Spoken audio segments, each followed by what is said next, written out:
งชีวิตเขาอะไรประมาณไหนหลังเที่ยงคืนครับนะฮะเดี๋ยวก็ต้องบอกว่าบอกบุญก่อนฮะสำหรับกฐินวัดฝายหินในวันที่ 29 ตุลาคมนะฮะก็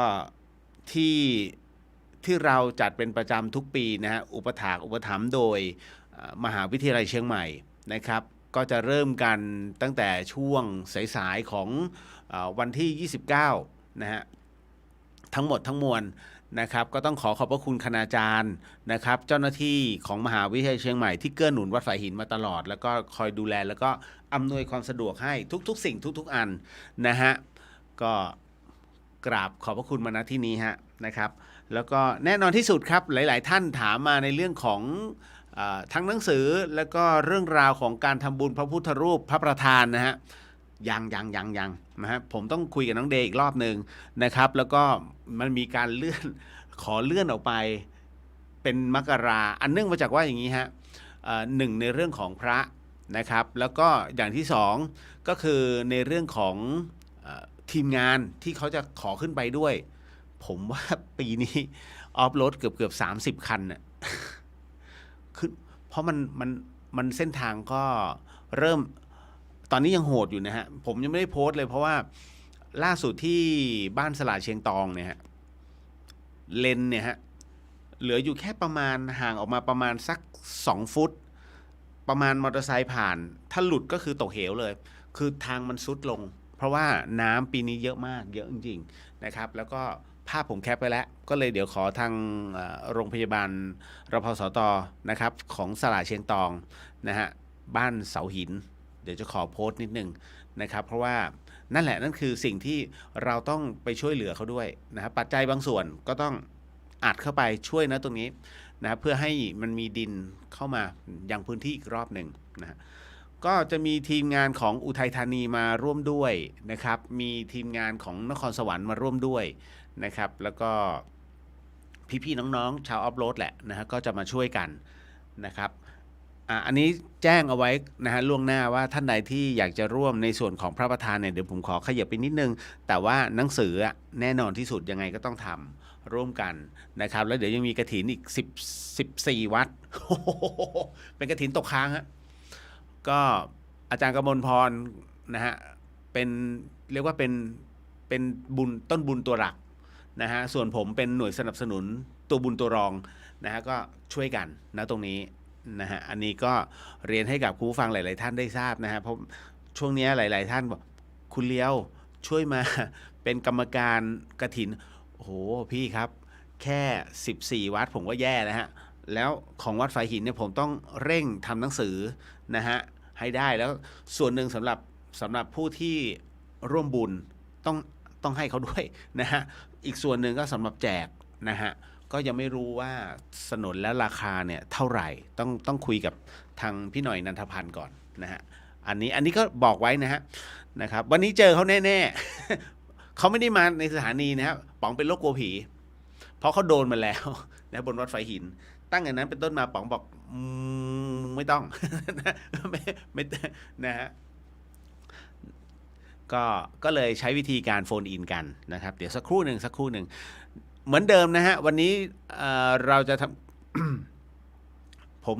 ติดคำถามนะฮะคือหลายๆท่านก็ถามมานะฮะเรื่องพื้นดวงชะตาของชีวิตจริงๆคุณก็รู้อยู่แล้วนะว่าตัวคุณเองเป็นอะไรนะครับนะฮะหลายๆท่านก็พยายามส่งมาฉันไม่แน่ใจขอให้คุณเลี้ยวเฟิร์มอีกรอบหนึ่งแล้วก็เดี๋ยวสักครู่หนึ่งนะฮะแล้วก็ยังเหมือนเดิมฮะเดี๋ยวผมก็ขออนุญาตนำในเรื่องของนำกรรมฐานด้วยแล้วก็เดี๋ยวเราก็มาเข้าสู่การสมทานศีลกันเดี๋ยวขออนุญาตพูดคุยก่อนเนาะแล้วเดี๋ยวก็มาพูดคุยกับคือหลังเที่ยงคืนผมนัดกระป๋องไว้เที่ยงคืน5 นาทีผมบอกเดี๋ยวโทรไปนะฮะแล้วเดี๋ยวยังไงมาคุยกัน20 คำถามมึงตอบให้ได้ เวลาผมสัมภาษณ์ของกับพลต้องขออภัยด้วยอันเนื่องมาจากว่ามันไม่ใช่ทีวีนะแต่ในขณะเดียวกันผมก็ควรจะสำรวมถูกไหมฮะแต่บางครั้งเนี่ยเพื่อนผมคนนี้บางทีก็หลุด ซึ่งผมก็หลุดความเป็นเพื่อนไงมันก็เลยอาจจะมีหลุดคำไปบ้างนะแต่ไม่ใช่แบบอะไรมากมายเป็นภาษาพ่อขุน นะแต่ส่วนใหญ่ก็คุณผมเวลาออกอากาศ แต่เบื้องหลังอะคุณเอ้ยนะฮะเฮ้ย อะไรประมาณเนี้ยเขาก็จะเฮ้ยไงมึงนะเลียว บอกสบายดีแล้วมึงอะ อะไรประมาณเนี้ยผมก็จะคุยกันอย่างเงี้ยนะฮะแต่ไหนแต่ไรแล้วนะครับเดี๋ยวขออนุญาตทักทายก่อนนะฮะแล้ววันนี้เดี๋ยวเจอเขาเจอไหมผมดูก่อนนะว่าผมโทรไลน์ได้ด้วยถ้าผมโทรไลน์แบบโทรเห็นภาพได้ก็เดี๋ยวจัดการนะตรงนี้เลยเพราะ20คำถามเนี่ยเต็มฮะวันนี้เดี๋ยวกุ๊บกิ๊บบอกว่าพี่ป๋องมาเหรอครับพี่เหลียวพี่ป๋องมาแต่เสียงฮะนะครับแต่จริงๆอยากจะพยายามมาให้มันมาตัวด้วยอันเนื่องมาจากว่าเดี๋ยววันนี้จะมีคำถามเพราะว่าหลายๆท่านก็บอกส่งมานะฮะแล้วผมก็คัดเอาบางคำถามเนี่ยเอามาป่าไว้เป็นคำถามเก่าๆนะว่ามีโอกาสไหมว่าเขาจะมาร่วมจัดรายการด้วยเดี๋ยวว่าไปฟังคำตอบจากเขานะสวัสดีครับพี่เลียวหนูมีคำถามค่ะคือหนูศรัทธาพ่อปู่อือลือนาคราชค่ะแต่หนูไม่มีรูปปั้นท่านหนูสามารถเปิดรูปท่านในเน็ตแล้วน้อมจิตถึงท่านจะสมควรไหมคะนะฮะแล้วก็หนูอยากไปมากแต่ยังติดภารกิจอยู่ค่ะทำได้ครับนะฮะทั้งหมดทั้งมวลอยู่ที่ดวงจิตนะฮะจิตและก็ใจของเราเหมือนเช่นไอ้ไข่วัดเจดีย์บางท่านบอกว่าโอ้โหเวลาเขาออกเครื่องรางมาอย่างเงี้ยคุณจองเขาไม่ทันจริงนะก็จะมีข้างในเนี่ยเขารับจองไปก่อนเรียบร้อยแล้วมาถึงเราก็แทบจะไม่มีฮะหรือว่ามีก็มันเป็นอะไรไม่รู้นะฮะก็จะใช้วิธีการว่าเปิดเพียงแค่เปิดแล้วระลึกถึงไอ้ไข่มาทันทีหรือว่าให้โชคให้ลาภทันทีเพราะว่าแค่เราน้อมจิตอธิษฐานนะครับเต็มที่นะฮะเพราะว่าเรานับถือสุดจิตสุดใจอย่างเงี้ยยังไงก็มาฮะนะเป็นผลเช่นกันจ้ะนะฮะก็หาเวลานะครับไปถ้ำนาคีถ้ำนาคามีโอกาสไปเองนะฮะไปเองจะราคาถูกเพราะผมใช้ทุนไป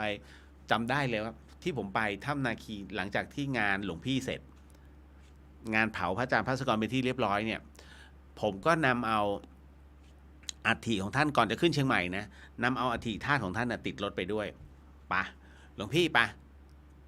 นำเที่ยวกันถ้ำนาคีถ้ำนาคาจริงๆฮะจริงๆแล้วผมก็ได้พาท่านเที่ยว นะฮะก็เลยภูมิใจได้พาหลวงพี่เที่ยวแล้วก็จบนะฮะนั่นแหละ แล้วก็เราแค่น้อมจิตน้อมใจนะครับแล้วก็อธิษฐานนะให้ท่านไปเที่ยวด้วยไปด้วยกันนะท่านก็ไป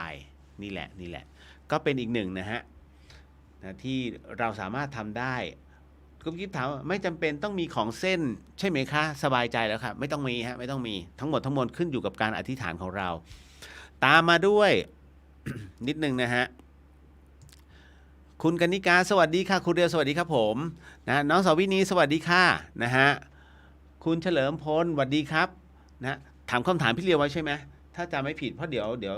ยวรีบแปลให้เพราะว่าเดี๋ยวพอป๋องมาแล้ววุ่นวายฮะป๋องมาวุ่นวาย นะก็ใช่ด้วยเดี๋ยวสักครู่เนาะนะฮะคุณพิมพ์สวัสดีครับพี่เรียวสวัสดีครับผมนะมิตรชัยบอกว่าสวัสดีครับพี่เรียวสวัสดีครับนะฮะตามมาด้วยหนูเล็กสวัสดีเจ้าสวัสดีครับนะฮะป้าแก้วสวัสดีครับคุณเรียวสวัสดีครับป้าแก้วนะฮะคุณก้าวสวัสดีค่ะน้องเรียวสวัสดีครับพี่นะฮะคุณย่าสนอสวัสดีครับคุณเรียวสวัสดีครับคุณย่านะฮะสวัสดีครับพี่เรียววันนี้มารอรายงานตัวค่ะสาธุฮะนะฮะเดี๋ยววันนี้ก็เดี๋ยวได้ยินเสียงแหบๆ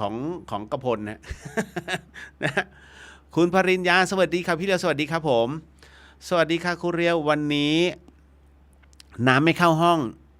แง่ผิวหน้าผ่องผุดเหมือนนอนหลับสนิทนะครับไม่ใช่อันนี้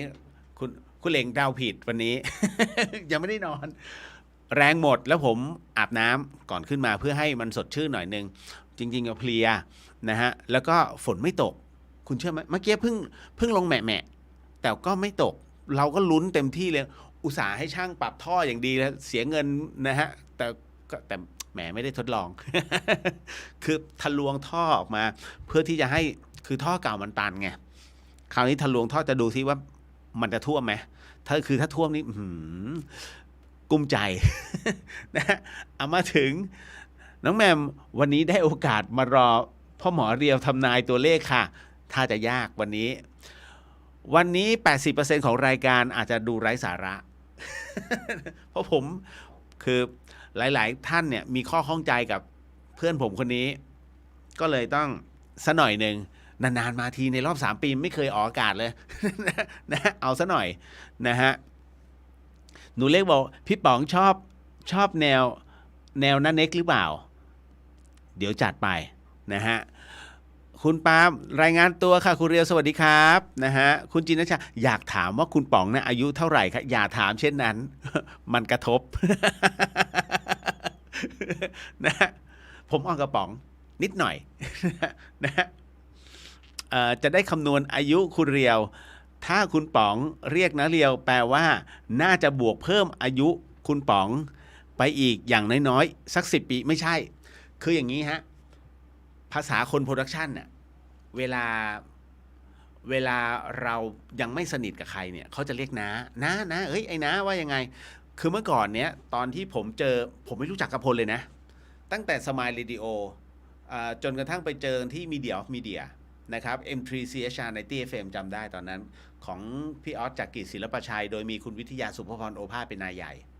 ผมเข้าไปถึงเนี่ยผมไม่รู้จักกับพลเอาจริงแล้วได้คุยนี่นู่นนั่นเพราะด้วยความไม่สนิทพอตอนแรกเจอเนี่ยป๋องมันเรียกหาใครไม่ได้บอกเฮ้ยนะมึงชื่ออะไรวะอ๋อชื่อเลียวเฮ้ยนั่นเลียวช่วยตรงนี้หน่อยอ่ะผมก็นะฮะเข้าไปช่วยเขานี่นู่นนั่นทำนู่นทำนี่คือตั้งแต่นั้นมามันก็เรียกผมติดปากกันนะเลียวผมก็เรียกป๋องไปเรื่อยๆคือจนกระทั่งรู้ว่าอ๋อมันกำลังนะจัดประเภทแบบนี้เพลงวัยรุ่นแบบนี้แล้วเพลงวัยรุ่นอ่ะแล้วดูหน้าป๋องอ่ะใครจะกรี๊ดลงคือถ้ากรี๊ดคือไม่ใช่กรี๊ดเพลงกรี๊ดตกใจมึงอ่ะ อะไรประมาณนี้มันก็เลยทำให้มีความสนิทชิดเชื้อกันเกิดขึ้นนะฮะโอ้มันก็หลายปีแล้วนะเนาะนะฮะตามมาด้วยนะตื่นแต่เช้าเล่าความหลังกินของขมชมสาวสวยอันนี้เขาเรียกคนเริ่มแก่ ผมก็ไม่อยากไปท้าความหลังผมยังวัยรุ่น นะเอาละฮะ นับคำถามนี้เป็นคำถามที่1นะคะไม่ได้ ไม่รู้ป๋องมันจะตอบปะนะฮะขจรศิลป์สวัสดีครับพี่เรียวสวัสดีครับผมนะฮะอันนี้พี่ขวัญตาสวัสดีค่ะดีเจเรียวสวัสดีครับผมเดี๋ยววันนี้คือพี่ขวัญตาก็ส่งคลิปมาให้ผมดูแล้วเดี๋ยวผมจะบอกให้นะฮะว่าประมาณไหนอะไรยังไงนะฮะคุณเจี๊ยบคุณหวานเจี๊ยบสวัสดีครับพี่เรียวสวัสดีครับผมนะฮะแล้วก็มาถึง นะฮะพี่สุวรรณยาสวัสดีค่ะสวัสดีครับพี่นะฮะอันนี้น้องณภัทรมนสวัสดีค่ะสวัสดีครับผมนะฮะพี่สุสวัสดีค่ะน้องเรียวแล้วก็ทุกท่านคืนนี้พี่นอนกระบี่อ่าวนางค่ะเอ้ยยะนะฮะสวยนะพี่ผมก็นอนที่อ่าวนางบีชเนี่ยโอ้โหเวิร์กมากบรรยากาศดีมากนะฮะคุณเฉลิมพลว่าหน้าตาพี่เรียวดูผ่องใสเลยครับขอบพระคุณนะฮะนี่แหละอันนี้คือหน้าวัยรุ่นเด็กๆมันจะประมาณนี้ฮะมันจะตึงยันหูฮะ คุณจินชาว่าทำอีกแล้วทดสอบน้ำท่วมนิดนึงฮะนะครับน้องแหม่มประเทศไทยมีสิ่งศักดิ์สิทธิ์คุ้มครองค่ะแคล้วคลาดภัยที่หนักๆให้เบาลงนะฮะโอ้นะฮะสาธุนะครับเดี๋ยววันนี้ก็แน่นอนที่สุดถ้าวันนี้20 คำถามจัดไปนะฮะอันนี้ยังไงเนี่ยฮะหนูหลังค่อมค่ะพี่ตู่แก้ได้ไหมคะมาสิเดี๋ยวเขาจัดให้นะฮะลืมบอกไปว่าวันที่8วันที่9สัปดาห์นี้แล้วว่าผมตกใจมากเพราะว่าพรุ่งนี้วันที่1ถูกไหม1 2ใช่สัปดาห์หน้าฮะเสาร์อาทิตย์หน้านะฮะพบกับพี่หมอตู่ก็จะมาที่วัดฝายหินนะครับท่านใดที่มีปัญหาเรื่องกระดูกหรือว่าจัดกระดูกเดี๋ยวผมก็ต้องบอกในไลน์พวกอัปโหลดทั้งหลาย นะคือพวกเนี้ยเขาแบกเขาโขนเขาขุดทั้งหมดทั้งมวลเนี่ยฮะนะฮะทั้งหนุ่มทั้งแก่ ดี๋ยวต้องเรียกมาจัดการให้หมด ดึงจัดกระดูกใหม่ให้หมดนะฮะเพราะพวกนี้เวลาคือเขาทำหนึ่งทีเนี่ยเขาอยู่ได้3-4 เดือน นะต้องทำให้เข็ดพวกนี้นะฮะต่อมาน้องแหม่มบอกว่าพี่เลียวหน้าวัยรุ่นแหม่มดีใจเลยค่ะจะได้วัยรุ่นทั้ง อ๋อจะได้วัยรุ่นเหมือนกันใช่ไหม อันนี้คุณนุชบอกว่าสวัสดีครับพี่เลียวสบายดีนะคะสบายดีค่ะนุชนะฮะก็อยู่เป็นเพื่อนกันก่อนนะอยู่เป็นเพื่อนแซวป๋องมันหน่อย นะกับพลทองพลับเดี๋ยวเจอแน่ๆก่อนที่จะไปผมจะมีเวลาแค่ตั้งแต่ตอนนี้5:28 นาทีเดี๋ยวเพื่อไม่ให้เสียเวลาเพราะว่าอะไรเพราะว่านัดกับพลไว้เที่ยงคืน5 นาทีถ้าสมมุติโทรไปแล้วเนี่ยไม่รับสายหรือลืมหรืออะไรก็ตามเนี่ยช่วยประนามด้วยนะฮะไม่เกี่ยวกับผมเลยเพราะผมยังมีคุยกับไลน์เขาอยู่นะฮะก็เอาจริงๆนะเนี่ยผมคุยกับป๋องอยู่นี่เลยนะฮะอันนี้ใช่ไหมเต็มนะฮะบอกฮัลโหลว่างตอนไหนมั่งเนี่ยจะได้โฟนอินเชียงใหม่หน่อยมันถามผมว่าของมึงกี่โมง ผมก็บอก5 ทุ่มถึงตี 1น่าจะได้ว่ะสักเที่ยงคืนก็ออกได้เลยเที่ยงคืน5 นาทีมันก็ตอบจ้านี่ฮะบอกแล้วเอามาโชว์นะครับคือมีอะไรก็อย่างเงี้ยฮะกพลทองพับจะไม่ค่อยดูไลน์ผู้ชายเดี๋ยวจะเป็นคำถามให้ถ้าผู้หญิงนะโดยเฉพาะถ้าเป็นสาวๆเนี่ยพิตตี้นะคีย์ปุ๊บไอ้ป๋องตอบปั๊บ เดี๋ยวถามเขาได้นะวันนี้ก็จะประมาณนี้ผมบอกแล้วคืนนี้หาสาระไม่นะฮะ ก็ขออนุญาตในช่วงของครึ่งชั่วโมงต่อไปนี้เราจะเป็นครึ่งชั่วโมงนาทีทองแล้วกันนะฮะแล้วก็จะเป็นอีกครึ่งชั่วโมงหลังนะฮะจะเป็นในส่วนของชดใช้เพราะว่าคุยกับกพลสักครึ่งชั่วโมงพอเพราะว่า20 คำถามไม่เยอะหรอกนะกพลไม่พูดมากนะฮะเอาละ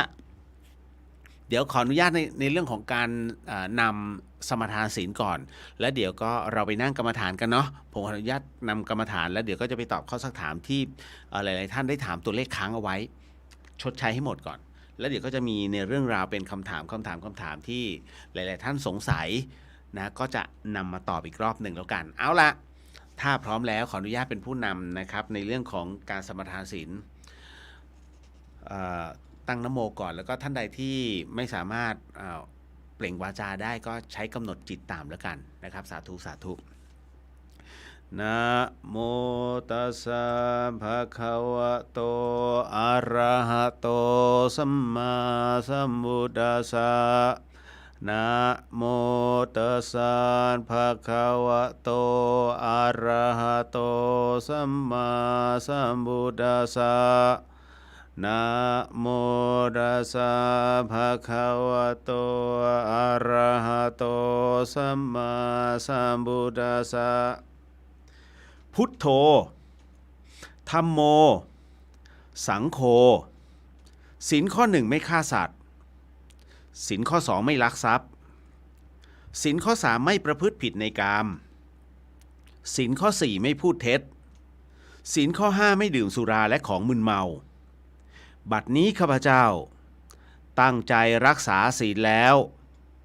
บัดนี้ข้าพเจ้าคือผู้มีศีลข้าพเจ้าผู้มีศีลละอายต่อการทำความชั่วกลัวต่อผลของบาปกรรม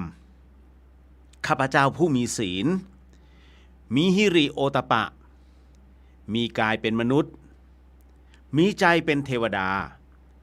เป็นมนุษย์เทโวเข้าถึงความเป็นสหายกับเหล่าเทวดาทั้งหลายณบัดนี้ข้าพเจ้าทั้งหลายขออดโทษลดกรรมที่ข้าพเจ้าได้เคยประมาทพลาดพลั้งในช่วงวันนี้ลงในฉับพลันและขอให้กรรมดีที่ข้าพเจ้าหรือเหล่ากัลยาณมิตรได้ทำไว้นั้น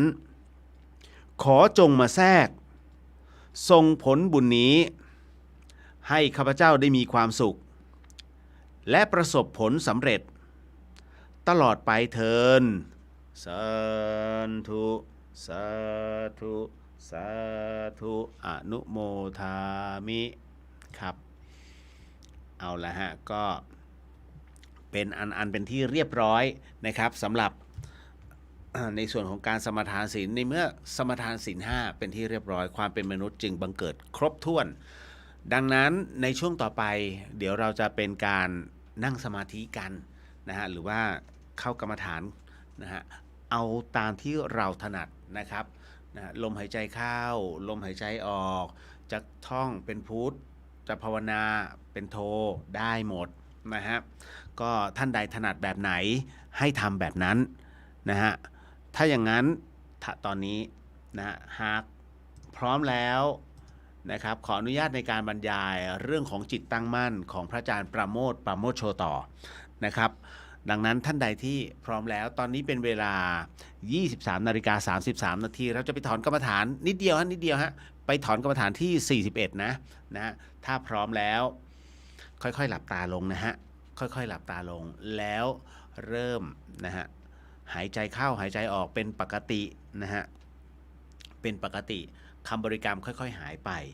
นะเพราะว่าสำหรับความเดิมนั้นในส่วนของเมื่อวานนี้นะฮะท่านก็บอกแล้วว่าการหายใจเข้าหายใจออกไม่คงที่นะฮะเดี๋ยวก็ยืนเดี๋ยวก็เดินเดี๋ยวก็นั่งเดี๋ยวก็นอนนั้นไม่คงที่เดี๋ยวเคลื่อนไหวเดี๋ยวหยุดนิ่งอย่างนี้ไม่คงที่เพราะฉะนั้นตรงที่เห็นมันเป็นอนิจจังทุกขังอนัตตาไม่คงที่เปลี่ยนแปลงไปเรื่อยๆบังคับไม่ได้อันนั้นจะเรียกว่าเห็นไตรลักษณ์ตรงที่เห็นไตรลักษณ์นั้นจิตขึ้นวิปัสสนาแล้วเป็นการเจริญปัญญาในขั้นวิปัสสนาแล้วการเจริญปัญญามีหลายขั้นในชั้นเบื้องต้นตรงที่เราแยกขันธ์ได้ยังอยู่ในกลุ่มของสมถะยังจะเป็นสมาธิอยู่เฉยๆอยู่แยกได้เพราะฉะนั้นอย่างบางคนขยับร่างกายแล้วแยกจิตยังติดสมาธิอยู่แต่ว่ามีปัญญาขั้นต้นถ้าจิตมันตั้งมั่นขึ้นมาเป็นคนดูจริงๆมันจะเห็นว่าร่างกายไม่ใช่ตัวเราตรงที่เห็นร่างกายไม่ใช่ตัวเราสุขทุกข์ดีชั่วไม่ใช่ตัวเราจิตผู้รู้ก็ไม่ใช่เราเดี๋ยวก็กลายเป็นจิตผู้คิดจิตผู้คิดก็ไม่ใช่ตัวเรามันคิดแป๊บเดียวเดี๋ยวก็กลายเป็นจิตผู้รู้อะไรอย่างนี้เดี๋ยวก็กลายเป็นจิตผู้เพ่งอะไรอย่างนี้จิตก็หมุนเปลี่ยนไปเรื่อยๆบังคับไม่ได้ห้ามไม่ได้นี่คืออนัตตาตรงที่เราเห็นกายเห็นใจไม่เที่ยงเป็นทุกข์เป็นอนัตตาตรงนั้นเราเจริญวิปัสสนาแล้วตรงที่เราเข้าใจความจริงว่ากายนี้ใจนี้ไม่เที่ยงเป็นทุกข์เป็นอนัตตาเรียกว่าเรามีปัญญาในขั้นวิปัสสนาปัญญาวิปัสสนาปัญญาพอแก่กล้าขึ้นทีแรกเราก็เห็นกายเกิดดับไม่ใช่เราอะไรอย่างนี้เห็นไปเรื่อยๆเป็นอนิจจังทุกขังอนัตตาเห็นร่างกายเห็นจิตใจเป็นอนิจจังทุกขังอนัตตาเป็นช่วงแรกๆมันจะเบื่อหาสาระแก่สารไม่ได้เลยเบื่อมีแต่ทุกข์มีแต่โทษมีแต่ภัยมีแต่ข้อบกพร่องร่างกายนี้มีแต่ข้อบกพร่องจิตใจมีแต่ข้อบกพร่อง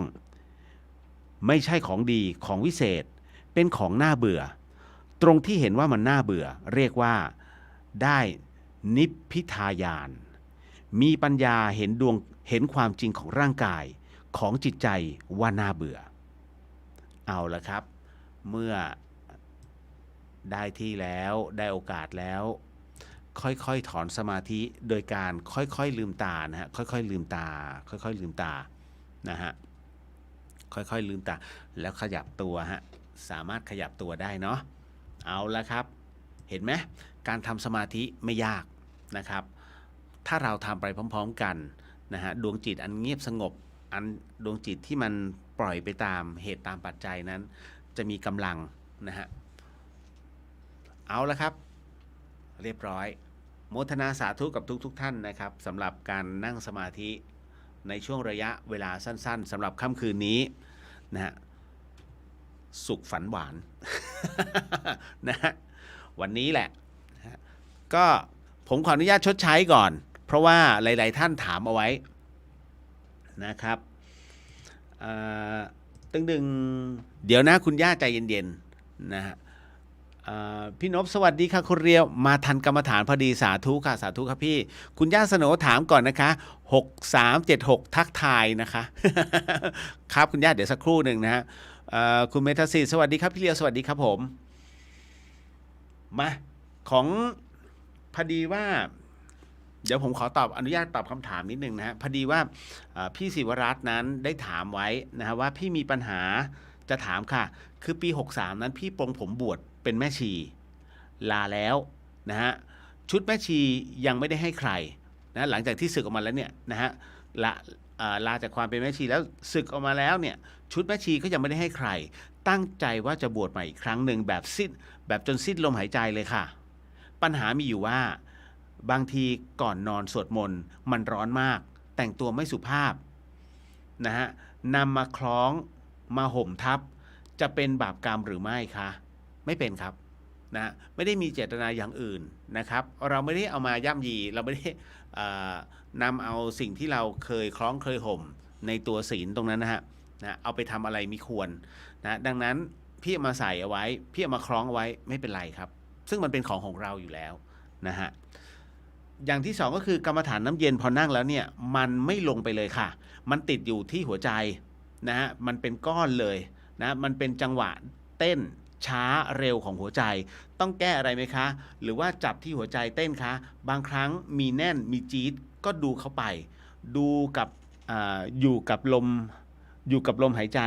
ถ้ามันเกินกำลังค่ะถูกต้องไหมคะคืออย่างนี้ฮะพี่บางท่านเนี่ยแรกอันที่หนึ่ง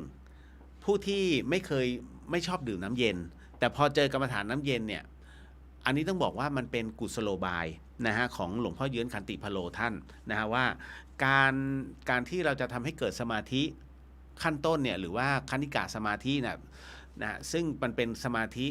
อย่างรวดเร็วและอย่างสั้นๆซึ่งเราก็ทำกันได้โดยที่ไม่ต้องบริกรรมหรือว่าทำนู่นการขับรถอย่างเงี้ยคุณมีสมาธิกับท้องถนนนี่ก็คือคณิกะสมาธินะฮะการถูพื้นหรือว่าล้างจานเนี่ยฮะการใช้ตัวสกอตไบรท์หรือว่าฟองน้ำนะฮะล้างจานไปด้วยนี่ก็คือสมาธิคือจิตของเราไปจดจ่อตรงนั้นเพราะฉะนั้นในส่วนตรงนี้นี่เองฮะหลวงพ่อท่านเลยบอกว่าไหนๆตามันต้องเห็นนะฮะไหนๆมือทุกอย่างมันต้องมีภาษาเพราะฉะนั้นให้ตัดทั้งหมดทั้งมวลเนี่ยให้มันกลายเป็นความว่างให้เร็วที่สุดโดยหากุศโลบายมาหนึ่งอย่างก็คือน้ำเย็นฮะปัญหาก็คือว่าคนที่ไม่ชอบดื่มน้ำเย็นเวลาดื่มปุ๊บปวดหัวทันทีไม่ถูกจริตพอไม่ถูกจริตอย่างเงี้ยจะให้ไปบังคับดื่มน้ำเย็นได้ไหมก็ค่อนข้างจะลำบากก็ต้องแอพพลายอย่างอื่นผมถึงได้บอกว่าอย่างเช่นผู้ป่วยเนี่ยที่ไม่สามารถดื่มน้ำเย็นได้แล้วจะทำยังไงให้เขารู้สึกว่าเป็นจุดของที่อยู่ในที่เราสามารถเอาตัวลมหายใจของเราเนี่ยเข้าไปกำหนดตรงนั้นให้เป็นความว่างได้ผมจึงใช้กุศโลบายฉีกหลวงพ่อลงไปอีกหน่อยนึงก็คือใช้นิ้วจิ้มไปที่หน้าท้องล่างสะดือเลยฮะแล้วจิ้มลงไปพอจิ้มไปปุ๊บมันมีความรู้สึกพอจิ้มแล้วปล่อยเนี่ยมันจะรู้สึกว่าเจ็บอยู่เอาตัวจิตเนี่ยตามจากข้างในลงไปเกาะตรงจุดนั้นนะฮะแล้วจับจุดนั้นจากความเจ็บปวดเล็กๆลึกๆเนี่ยให้เป็นความว่างจนไม่เจ็บเหมือนของหลวงพ่อเป๊ะเลยเพียงแต่ว่าผมกันไว้สำหรับเป็นปัญหาสำหรับผู้ที่ไม่เคยหรือว่าไม่ชอบที่จะดื่มน้ำเย็นจะอยู่ในน้ำในคงน้ำอุณหภูมิซึ่งหลวงพ่อเยื้อนท่านบอกอยู่แล้วว่าน้ำคงอุณหภูมิเนี่ยมันได้แค่ในระดับหนึ่งแต่ถ้าให้ได้ผลต้องเป็นน้ำร้อนเท่านั้นบางคนขอต่อรองหลวงพ่อท่านเป็นน้ำชาได้ไหมคะหลวงพ่อไม่ได้นะฮะมันก็อยู่แค่ตรงนี้นะฮะมันไม่ได้ลงนะฮะกรณีแบบนี้เคยเกิดขึ้นเยอะๆเพราะฉะนั้นกรณีของพี่ศิวรัตน์เนี่ยถ้าสมมุติว่ามันไม่ลงจริงๆหลวงพ่อท่านจะให้ในการใช้จิตเนี่ยบังคับให้มันลงไปแต่ถ้ามันไม่ได้จริงๆเปลี่ยนวิธีเลยครับ นะฮะเปลี่ยนวิธีโดยการใช้นิ้วเนี่ยนิ้วเราเนี่ยจิ้มลงไปเนี่ยห่างสะดือลงไปสักนิ้วเนื้อจิ้มมาจึ๊กลงไปฮะนิดเดียวให้มันจุกนิดแล้วเอาจิตไปจับตรงนั้นจนกระทั่งมันหายไปแล้วมันกลายเป็นความว่างดังนั้นในช่วงตรงนี้ฮะห้วงแห่งความว่างตรงนี้แหละครับเนี่ยฮะนี่คืออีกหนึ่งส่วนของกรรมฐานน้ำเย็นซึ่งหลวงพ่อจึงบอกว่าไอ้ความรู้สึกที่มันอยู่ตรงท้องน้อยเนี่ยหรือว่าน้ำเย็นที่มันมาอยู่ตรงท้องน้อยเนี่ยให้เราเปรียบเสมือนว่ามันเป็นโจรแล้วเราเอาสติลงไปเนี่ยตามไปจับโจรแล้วห่อมันไว้ตรงนั้นเช่นถ้าคุณเจ็บนิดนึงเอาสติลงไปจับตรงนั้นแล้วห่อไอ้ความเจ็บปวดไว้จนกลายเป็นความว่างแล้วมันจะว่างทันทีนะฮะจริงๆแล้วถ้าพี่ยังตามลมหายใจอยู่เนี่ยมันยังไม่ขังจิตนะฮะดังนั้นเนี่ยพระเดชพระคุณหลวงพ่อท่านจึงบอกว่าการที่เอาสติลงไปจับลงเข้าไปเนี่ยฮะตรงความว่างหรือว่าความเย็นเนี่ยมันจะขังอยู่ตรงนั้นตัวสติตัวสมาธิมันจะขังอยู่นั้นมันจะกลายเป็นความว่าเมื่อขังแล้วจะไม่ออกกำหนดเย็นปุ๊บมันเย็นอีกนะแม้วันจะวอกแวกอยู่แล้วฮะแน่นอนที่สุดเพราะจิตมันไวนี่แหละครับนะฮะก็ลองดูฮะพี่ก็ถือว่ายังต้องปรับอยู่นิดนึงเนาะนะฮะลมหายใจเนี่ยเราเป็นไปตามปกติอยู่แล้วนะฮะส่วนหมายเลขพื้นดวงเนาะนะฮะพื้นคือมันเป็นเรื่องราวของบัตรประจำตัวประชาชน4ตัวหลังมันคือพื้นเพชีวิตของเราคุณเปลี่ยนมันไม่ได้เพราะอันนี้คืออำเภอเขาให้มาต่อให้คุณเปลี่ยนชื่อเปลี่ยนนามสกุลแต่คุณเปลี่ยนเลขที่มันไม่ได้นะฮะดังนั้นการที่หลายคนเนี่ยนะฮะไปเปลี่ยนชื่อเปลี่ยนนามสกุลจนเขาหาตัวตนตามทะเบียนราษฎร์ไม่เจอเนี่ยถ้าเขาเช็คบัตรประชาชนจบเลยยังไงก็ยังเหมือนเดิมฮะมันเปลี่ยนไม่ได้ฮะเลขบัตรประจำตัวประชาชนผิดกฎหมายนะถ้าเปลี่ยนเนี่ยฮะยกเว้นว่าคุณสวมนะฮะซึ่งก็มีหลายตอนนี้ที่เขาเริ่มสำรวจเจอเพราะว่าชาติพันธุ์มาสวมจากฝั่งนู้นนะฮะแล้วก็มีข้าราชการบางท่านแอบขายบัตรประจำตัวประชาชนของคนตายให้มีฮะนะครับแล้วก็ยังจับได้อยู่เรื่อยๆนะฮะซึ่งโทษตรงนี้มันคืออะไรขายชาตินะอันนี้โทษหนักนะถ้าเป็นสมัยก่อนเนี่ยประหารนะฮะถือว่าจริงๆปัจจุบันเนี่ยแค่รับเงินคือรับสินบนอะเพียงแค่100เดียวก็ถูกประหารแล้วครับ นี่คือโทษรุนแรงของข้าราชการแต่เราไม่ค่อยได้ยินใช่ไหมได้ยินแต่คำที่แบบคุ้นเคยตั้งกรรมการสอบ นะฮะเราจะได้ยินแบบนี้ก็ทั้งหมดทั้งมวลเป็นไปตามเหตุปัจจัยนะฮะของฟรีไม่มีในโลกนะครับของพี่ศิวรักษ์นะฮะพี่ศิวรัตน์เนี่ยถามบอกมาว่า4643เนี่ยพื้นเพเป็นคนที่ชอบพูดชอบพรีเซนต์นะครับแล้วก็เป็นคนจริงๆแล้วเป็นคนที่มีความคิดหลายๆอย่างนะฮะเป็นช่องทางให้กับตัวเองอยู่เสมอคิดอยู่เรื่อยๆและคิดนำตลอดนะฮะคิดนำพรีเซนต์นะฮะพูดแต่บางทีมันมีอุปสรรคที่มันทำไม่ได้นะฮะแล้วก็ที่สำคัญคือเป็นคนใจร้อนนะฮะแต่ว่า energy สูงนะหมายถึงว่าอยากทำนู่นอยากทำนี่แล้วใจมันร้อนไงนะฮะเพราะฉะนั้นเนี่ยค่อนข้างจะหนักเหมือนกันนะฮะชีวิตค่อนข้างจะหนักเหมือนกันนะครับต่อมาของคุณเฉลิมพล2848จริงๆแล้วชีวิตของน้องเป็นคนที่ต้องบอกว่าเป็นคนที่ละเอียดนะเป็นคนที่มีความรอบคอบคือคิดแล้วคิดอีกอะไรที่ไม่แน่ใจเนี่ยนะจะคิดแล้วคิดอีกแต่ในความไม่แน่ใจนั้นเขาเป็นคนที่ใจถึงพึ่งได้ต้องเฉลิมพลเท่านั้น จริงๆเป็นคนที่กล้าได้กล้าเสียกล้าที่จะบวกกล้าที่จะพูดเพราะพื้นชีวิตเป็นคนพูดเป็นคนที่ช่างพูดอยู่แล้วพอช่างพูดบวกกับความใจถึงนะฮะที่จะพูดปุ๊บเนี่ยเป็นคนที่พรีเซนต์เก่งนะฮะแล้วก็เป็นคนที่รู้จักในการจังหวะเรียกจังหวะในการพูดพร้อมบวกอย่างเงี้ยขึ้นเลยล่วงเลยเขาเป็นคนอย่างนี้ฮะจริงๆนะฮะก็ตามมาด้วยคุณพรกมลขอรบกวนแปลให้หน่อย2หมายเลขนะฮะก็คือ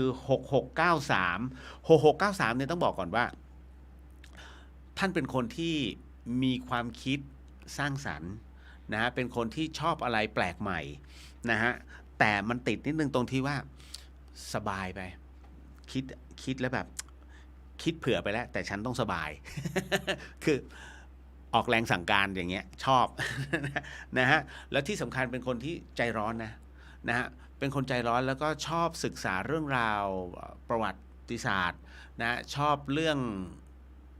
อะไรที่มันเหนือธรรมชาตินะฮะที่สำคัญเป็นคนที่มีเซนส์นะฮะเป็นคนที่มีเซนส์บางครั้งจะรับรู้ได้นะฮะเพียงแต่บางตัวเองเป็นคนที่เฮ้ยใช่ปะวะเพราะความที่มันมี6คู่อยู่ข้างหน้าการที่ระหว่างจุดที่นำสมัยกับจุดที่ควรจะเชื่อมันไปขัดแย้งกันนะฮะอีกเบอร์หนึ่งของน้องสาวใช่ไหมฮะ6707เนี่ยเบอร์พระศุกร์เข้าพระเสาร์ถ้าเป็นเบอร์โทรศัพท์ไม่ดีแต่ว่า6707มันเป็นพื้นชีวิตมันเป็นพื้นดวงไม่เกี่ยวกันเพราะฉะนั้นตัวแปรจึงไม่เอามารวมกันนะห้ามรวมเด็ดขาดถ้ารวมเนี่ยก็คือนั่นคือความเข้าใจของทุกๆคนแต่มันไม่เวิร์กนะฮะอันที่หนึ่งเหมือนกันฮะพี่สาวน้องสาวเป็นคนที่มีเป็นคนที่ชอบคิดแล้วคิดอะไรที่นำหน้าอยู่เรื่อยๆไม่ชอบความจำเจนะฮะเป็นคนที่ชอบที่จะแอพพลายหลายๆอย่างแต่คนผู้น้องเนี่ยฮะน้องสาวนะฮะเป็นคนที่เครียดนะฮะเครียดมากนะครับแล้วเขามีโรคส่วนตัวสูงความเครียดผสมกับการเป็นมีโรคส่วนตัวสูงเนี่ยให้ระมัดระวังเรื่องไมเกรนดีไม่ดีเป็นไบโพล่า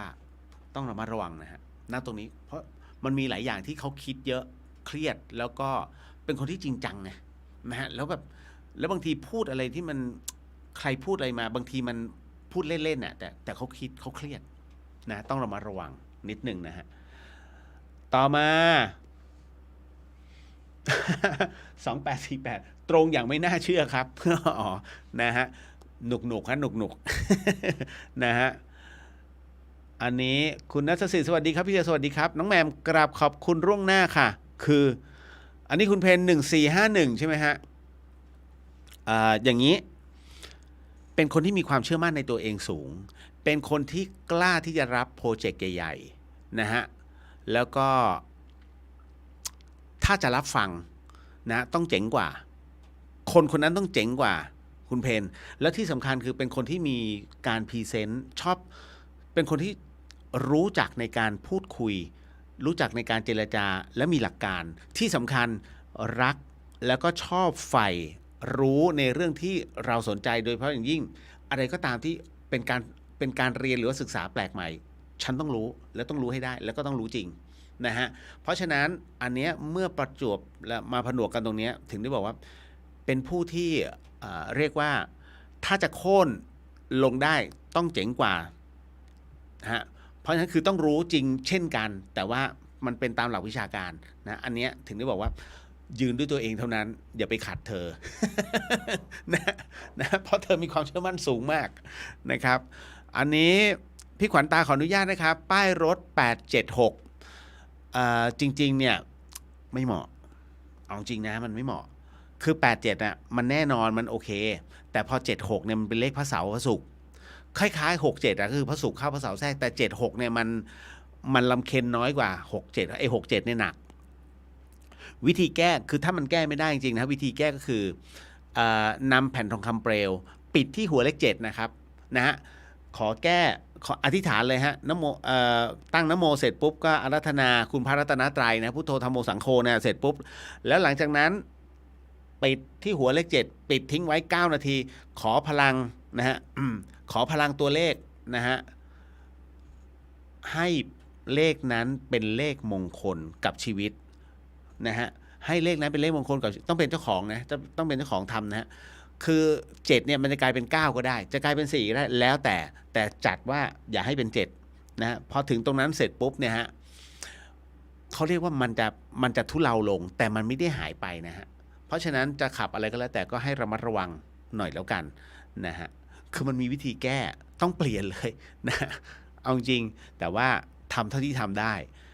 ต่อมาคุณกนกวรรณพี่เลียวคะเมตตาวิเคราะห์ให้ด้วยค่ะ1685 คุ้นๆมากเลยอะเหมือนโทรไปร้องเรียนเลย1685 พื้นชีวิตแต่เดิมนะฮะเป็นคนที่มีความเชื่อมั่นในตัวเองนะฮะเป็นคนที่กล้าได้กล้าซื้อไม่ใช่เป็นคนที่มีความคิดเรียกว่าฉีกออกไปชอบคิดอะไรที่ฉีกๆไม่จำเจแล้วก็เป็นคนที่ไม่อยากทำอะไรซ้ำๆใครแล้วที่สำคัญคือกล้าที่จะทำกล้าได้กล้าเสียในความกล้าได้กล้าเสียนั้นก่อนจะกล้าได้กล้าเสียเธอต้องเรียนรู้ก่อนแล้วเมื่อรู้เสร็จปุ๊บฉันทำนี่ฮะนะฮะก็นี่คือพื้นชีวิตนะฮะค่อนข้างโอเคเลยฮะนะฮะน้องแหม่มขอดู4 เบอร์ค่ะโอ้โหตายแล้วน้องแหม่มโลภอ่ะ เดี๋ยวกี่โมงเนี่ย53ไม่ผมนัดป๋องมันไว้ไงนะแป๊บหนึ่งนะฮะขอดู4 เบอร์ค่ะของแฟน9233โอ้โหน้องแหม่มอยู่กับเขาได้ถือว่าเวิร์กมากเขาเป็นคนที่ใจร้อนนะแฟนน้องแหม่มเนี่ยแล้วเป็นอะไรที่แบบใจร้อนแล้วมีพละกำลังเขาเรียกว่าถ้าจะทำอะไรแล้วเต็มที่นะฮะแต่ติดว่าใจร้อนแล้วค่อนข้างจะวู่วามนะฮะบุ่มบามไปหน่อยนึงแต่ในความใจร้อนบุ่มบามเขายังมีความเป็นคนละเอียดนะเขายังมีความเป็นคนที่รอบคอบมันมี2มาเบรกนะฮะที่สำคัญก็คือว่าในส่วนของตรงเนี้ยของแฟนชอบเรื่องราวเกี่ยวกับประวัติศาสตร์เรื่องราวของ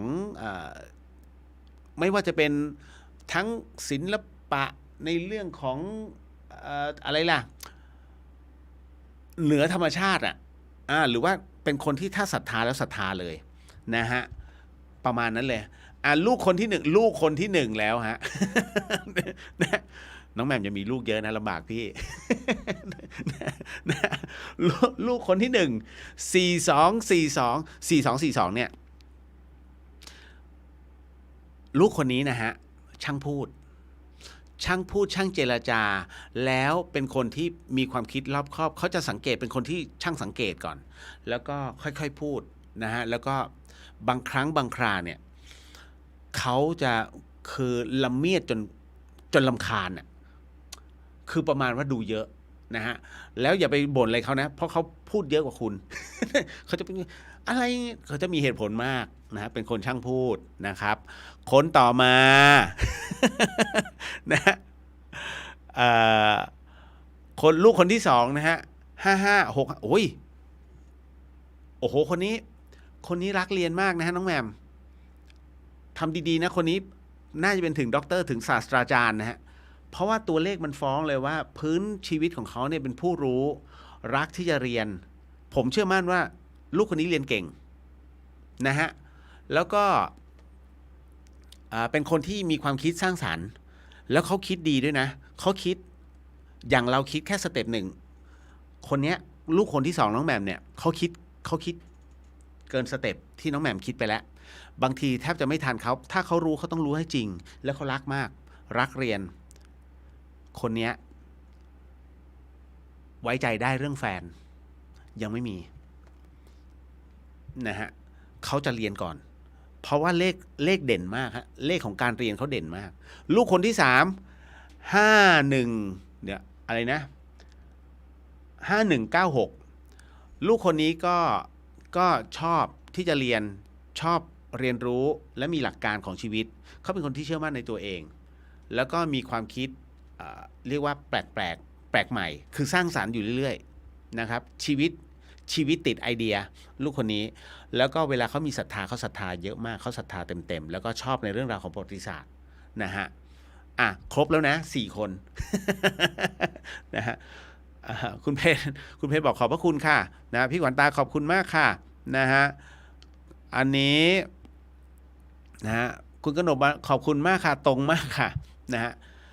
น้องแหม่มขอบคุณมากค่ะขอโทษค่ะพี่เลียวโลภไปหน่อยอยู่กับแฟนได้ คือแหม่มเก่งใช่ไหมคะ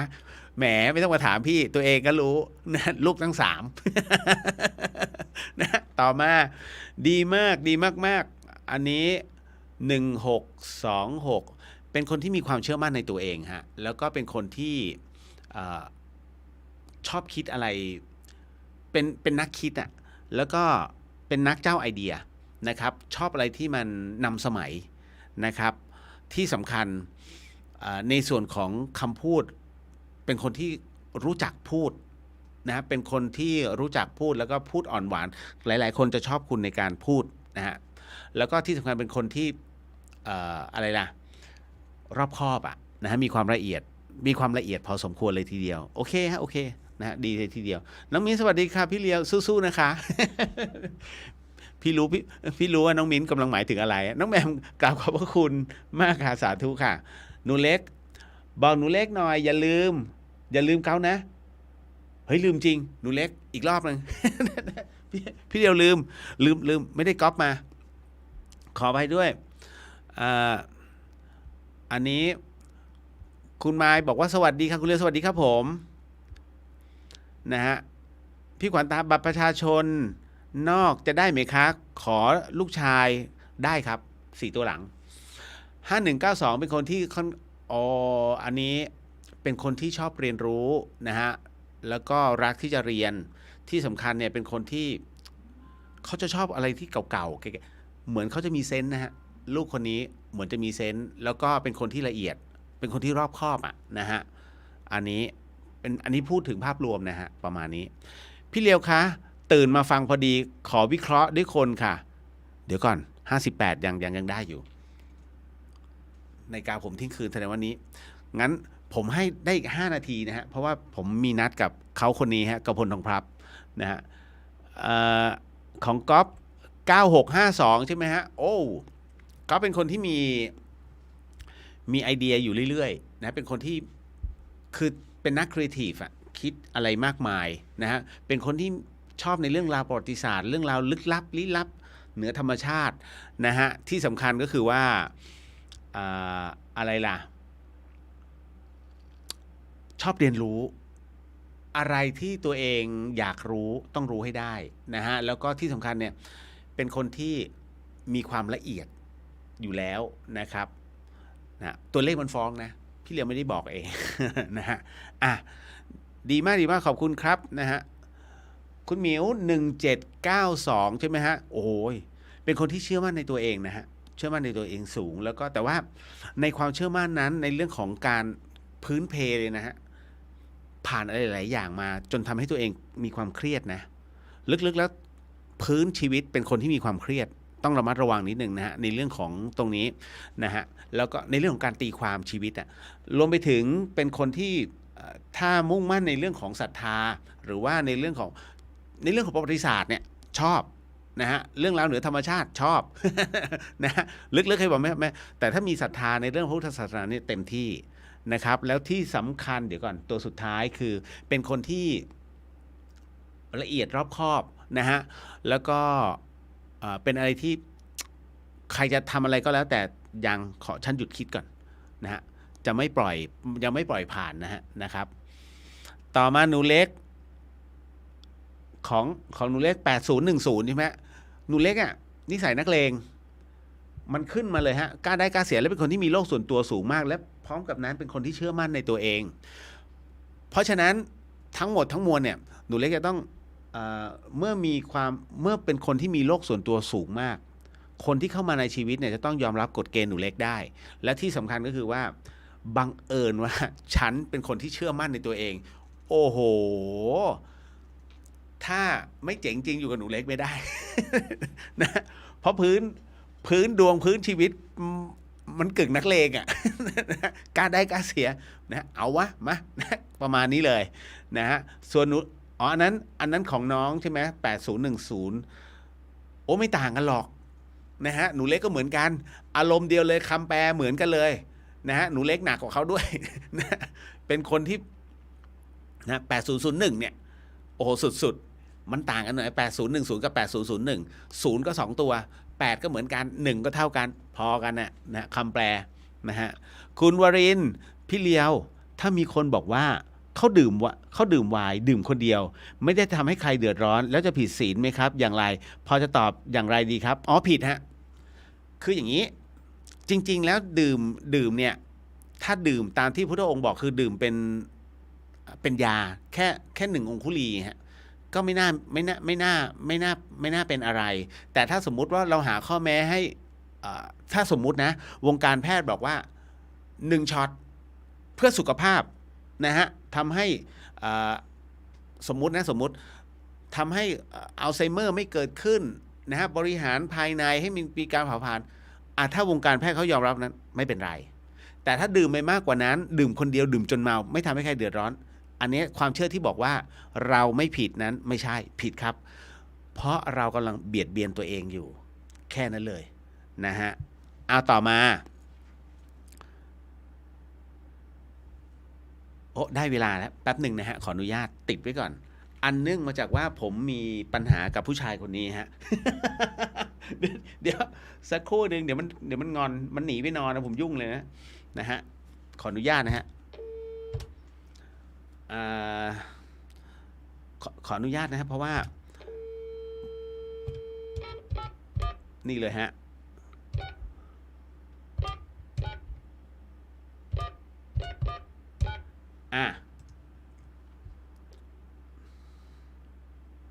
ไม่รู้นะติดเปล่าเอาแล้วมันรับด้วยสวัสดีครับ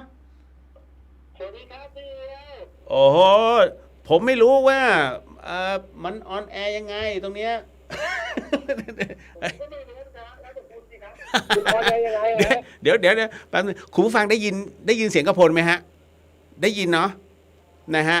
อันนี้กระพลทองพับตัวเป็นๆนะฮะเอาจริงเป็นเอาไม้เขี่ยได้ครับเอาไม้แมงวันตอมเดี๋ยวแป๊บนึงนะฮะ เดี๋ยวสักครู่หนึ่งคุณออนแอร์สดอยู่นะคุณยังไม่ง่วงใช่ไหมแต่เพิ่งเสร็จงานครับเพิ่งเสร็จงานนะฮะจริงป่ะจัดรายการที่สปทที่FM 99เสร็จครับอ๋ออ้าวถึงบ้านเมื่อกี้นี่เองอันนี้คืองานจริงใช่ไหมคุณไม่ใช่อยู่รัชดานะไม่อยู่รัชดาป่ะไม่ใช่สปทที่ครับอยู่ตรงพระราม9สิครับพระราม9ไม่ครับผมเพราะว่าได้ยินว่าคุณไปจัดรายการแถวนาตาลีก็เลยนะไม่ใช่ข้อมูลคุณผิดแล้วครับไม่มีครับไม่มีนะฮะจริงๆไม่มีฮะจริงๆมีหลายท่านเนี่ยอยากจะสอบถามเรื่อง20คำถามคุณเอ้ยทีนี้ได้เลยครับยินดีครับเพราะเดี๋ยวคุณมีเวลามากน้อยแค่ไหนเนี่ยมีฮะได้อยู่เพราะว่าเดี๋ยวพรุ่งนี้ผมจะพูดถึงไปเชียงใหม่ฮะพรุ่งนี้ผมมีไปเชียงใหม่ผมจะบินเช้านี้อ้าวแล้วทำไมคุณไม่บอกกูเลยทำไมคุณไม่บอกผมโทรมาเห็นส่งข้อความมาด้วยคุณรู้ผมลงในIGไงโอ้โหแล้วผมไม่มีIGผมจะไปรู้ได้ยังไงผมไม่รู้คุณรู้เหรอทำไมคุณทักมาถูกวันวะจริงไปเชียงใหม่พรุ่งนี้และค้างคืนนึงเอาจริงดิอย่าบอกนะว่าคุณกับผมจะต้องมานอนกันอีกผมไปนอนโรงแรมเฮ้ยอย่าบอกสิที่เป็นของน้องสาวผมที่คุณเคยไปที่ผมเคยไปโอเคใช่คุณไปนอนคนเดียวจริงเหรอผมไปกับแจ็คเล็กแล้วก็ทีมงานผมไปนามของคาราบาวแดงพรุ่งนี้ก็มีฟุตบอล7 คนน็อกเอาท์ใช้ชื่อว่าเซเว่นอะไซด์ครับที่ไหนคุณผมเข้าใจว่าในเมืองแหละเป็นฟุตบอล7 คนอะไรเงี้ยแล้วก็หาทีมชนะในแต่ละภูมิภาคแล้วก็มาเจอกันนัดชิงที่กรุงเทพครับคุณผมก็เลยจะบินไปเช้าแล้วก็ได้จะถึงที่นู่นมาสักเที่ยงแล้วก็มีกิจกรรมอะไรก็ได้เสร็จเย็นๆแหละแล้วก็กะว่าเดี๋ยวจะเสร็จแล้วก็คงจะหาบอลดูเพราะว่าพรุ่งนี้อาร์เซนอลเตะกับสเปอร์ตอน6 โมงครึ่งถ้างั้นเอางี้เอาพรุ่งนี้คุณโทรหาผมหรือผมโทรหาคุณเฮ้ยพรุ่งนี้วันเสาร์นะผมโทรหาคุณแหละผมถึงแล้วผมโทรหาคุณแหละได้งั้นเดี๋ยวไม่เป็นไรหรอกห้องคุณว่างใช่ไหมเดี๋ยวผมไปนอนด้วยไม่มีปัญหาสบายมากกระพลครับพอดีว่าชาวเชียงใหม่เนี่ยเขามีคำถาม20คำถามแต่คุณต้องตอบนะว่ามันจริงไม่จริงอะไรยังไงเนี่ยนะฮะได้เพื่อเขาเรียกว่าจะได้กระจ่างนิดนึงได้ครับผมเริ่มเลยนะคุณขับรถอยู่ป่ะเนี่ย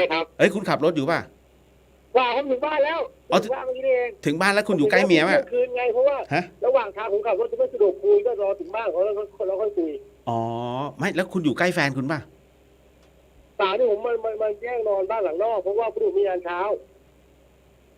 แยกนอนเลยเหรอคุณถูกไล่ออกมาเหรอใช่เพราะว่าผมเวลาสวนกับลูกเพราะว่าผมตื่นเขาหลับเขาตื่นผมก็นอนอะไรอย่างเงี้ยผมก็เลยเวลาไม่ตรงกันอ๋อเป็นคนที่บ้านไม่สามัคคีโอเคใช่คุณกพลผมเริ่มคำถามที่1เลยนะจ้าเขาถามมาว่าคุณเป็นผู้ชายที่มากรักจริงๆใช่หรือไม่แบบว่าลูกเขาเมียใครคุณก็ไม่เว้นถูกไหมฮะจริงไหมไม่ใช่ครับจะบ้าหรือไงผมไม่ใช่คนแบบนั้นเอาไม่ใช่ใช่ไหมผู้ชายอารมณ์ดีมีความสุขสนุกสนานสมัยก่อนก็เหมือนคุณเหมือนผู้ชายทั่วไปแหละก็ที่แบบก็เวลาเจอใครก็ชอบก็จีบก็อะไรแบบนี้แต่พอมันวัยนี้ก็ไม่มีแล้วครับวัยนี้ก็เลิกหมดแล้ววัยนี้ไปยุ่งกับลูกเขาเมียใครจะไม่มีทางไม่มีไม่ใส่ผมที่เขาบอกป๋อง3 วินี่จริงเหรอหลังก็จะประมาณนี้แหละครับหลังก็ไม่ได้ไปไหนไกลนะฮะก็ได้ประมาณนี้3 วิ 5 วิแหมคุณนี่ใจร้อนจริงต่อมาเขาน่าจะแซวมาจากไอ้นี่รายการซุปเปอร์เทนเขาน่าจะเพราะว่าตอนนั้นเนี่ยผมไปออกรายการซุปเปอร์เทนกับพี่หอยแล้วก็มันมีเล่นบอลหรืออะไรสักอย่างนึงไม่แน่ใจแล้วมันเหมือนกับโดนน้องเตะบอลลอดดากอะไรเงี้ยเขาเลยแซวกันว่า3 วิอะไรอย่างเงี้ยต่อมาคำถามต่อมาฮะเขาบอกว่าปัจจุบันเนี่ยแนวคิดที่จะให้เป็ดน้ำเป็นลูกเขยของคุณหนุ่มกรรชัยเนี่ยยังคงมีอยู่ไหมแล้วก็ถ้าบุญพาวาสนาส่งถ้ากรรมเทพเขาตั้งใจจะแผนสอนให้ลูกไอ้หนุ่มมันมารักกันก็โอเคครับคือคุณใครไม่อยากคุณเล็งมายูอยู่ใช่ไหมมายูมันน่ารักคือน้องมายูมันน่ารักคือมันก็แซวกันทำกันแหละแต่ว่าถามว่าพ่อมันก็ด่ากันไปด่ากันมาแต่ถ้าวันหนึ่งมันก็เป็นเหมือนละครหนังไทยนะเดี๋ยววันหนึ่งถือว่าลูกโตขึ้นมาแล้วมันบังเอิญไปรักกันมันก็ดีเราก็ถือว่าเราก็เย่เว้ยอะไรอย่างเงี้ยครับเพราะเขาบอกว่านี่มันเป็นแผนของคุณที่วางไว้แก้แค้นหนุ่มกรรชัย10 ปีนะแก้แค้น10 ปีก็ยังไม่สั่งเอาละฮะเคลียร์นะต่อมาเขาบอกว่าอะไรคือสาเหตุที่คุณคลั่งน้องมิ้นอัชพรมากน้องมิ้นไหนเนี่ยของไทยรัฐทีวีฮะอรัชพรน้องมิ้นที่อ่านข่าวใช่ไทยแล้วก็อ่านข่าวช่องไทยคือน้องมิ้นน่ารักเขาน่ารักเขาเป็นผู้หญิงผมไม่ได้เจอตัวจริงเขานะผมก็ได้แต่แบบว่าฝากไปบอกฝากเช้าไปบอกฝากปุ๋ยไปบอกฝากอะไรบอกว่าเราเป็นเอฟซีเขาเป็นคนที่มาอ่านข่าวแล้วก็น่ารักสดใสดีแล้วก็สบายตาอะไรอย่างเงี้ยแค่หวังโอเคคนหวังบ้าผมมีลูกมีครอบครัวแล้วตาแล้วเดียวต่อมาฮะเขาบอกว่าอันที่ข้อ4นะว่ากันว่าในยามที่คุณไม่สบายเนี่ยคุณยังอดต้องดิ่งไปอาบน้ำให้น้องๆที่รัชดาอาบให้พร้อมแก๊งเด็กซิ่งจริงหรือเปล่าฮะไม่จริงหรอกครับโอ้โหไว้ผมปูนี่เลยไม่มีเรื่องมีแรงอะไรผมก็ไม่อาบน้ำอาบเองแล้วเพราะว่ามันมีสายสืบมาบอกเฮ้ยพี่ป๋องเขายังนะคุณอย่าไปเชื่อสายสืบคุณอย่าไปเชื่อสื่อมากมันมีสื่อต่างๆเขาก็พูดกันไปทีนี้ผมก็ล้างมือในอ่างทองคำผมก็ถอดเชือกถอดเล็บหมดแล้วเฮ้ยคุณอย่าต่อมาฮะคนสงสัยว่าอาหารที่คุณจัดเลี้ยงโต๊ะจีนผีนั่นน่ะหลังไหว้แล้วเขาเอาไปไหนกันอันนี้ผมก็สงสัยส่วนหนึ่งแล้วก็ทานกันเองครับส่วนหนึ่งแล้วก็ทานกันเองอีกส่วนหนึ่งก็คือเจ้าหน้าที่มูลนิธิชาวบ้านที่เราแวกนั้นเลยครับเขาก็จะเก็บแล้วก็เอาไปทานกันถ้ายอมรับว่าบางส่วนที่ทิ้งก็มีทำไมก็ต้องพูดตรงๆเพราะว่าบางส่วนที่มันเป็นส่วนที่ถือว่าเราไปปิ้งหมูกระทะแล้วมันไม่สุกไม่อะไรอย่างเงี้ยหรือบางส่วนที่มันเอาไปวางบนโต๊ะอะไรอย่างเงี้ยนะครับแต่ผมไม่ได้อยากให้ดราม่าผมถือว่ามันก็เป็นความสุขการทำบุญผมว่ามันก็ทำได้หลากหลายเราทำเรื่องแบบนี้เราก็คิดว่าเราก็อยากทำให้กับเขาอะไรอย่างเงี้ยแต่บางคนอาจจะมองว่ามันน่าเสียดายไหมผมว่าอันนี้แล้วแต่มุมก็แล้วกันเพราะปัจจุบันนี้เราจะเห็นว่ามันก็มีหลายคนที่ไปเลี้ยงแบบเราบางคนก็เลี้ยงเป็นอาหารญี่ปุ่นบางคนก็เลี้ยงเป็นนู่นเป็นนี่ด้วยนะครับผมว่ามันก็เป็นความสุขการให้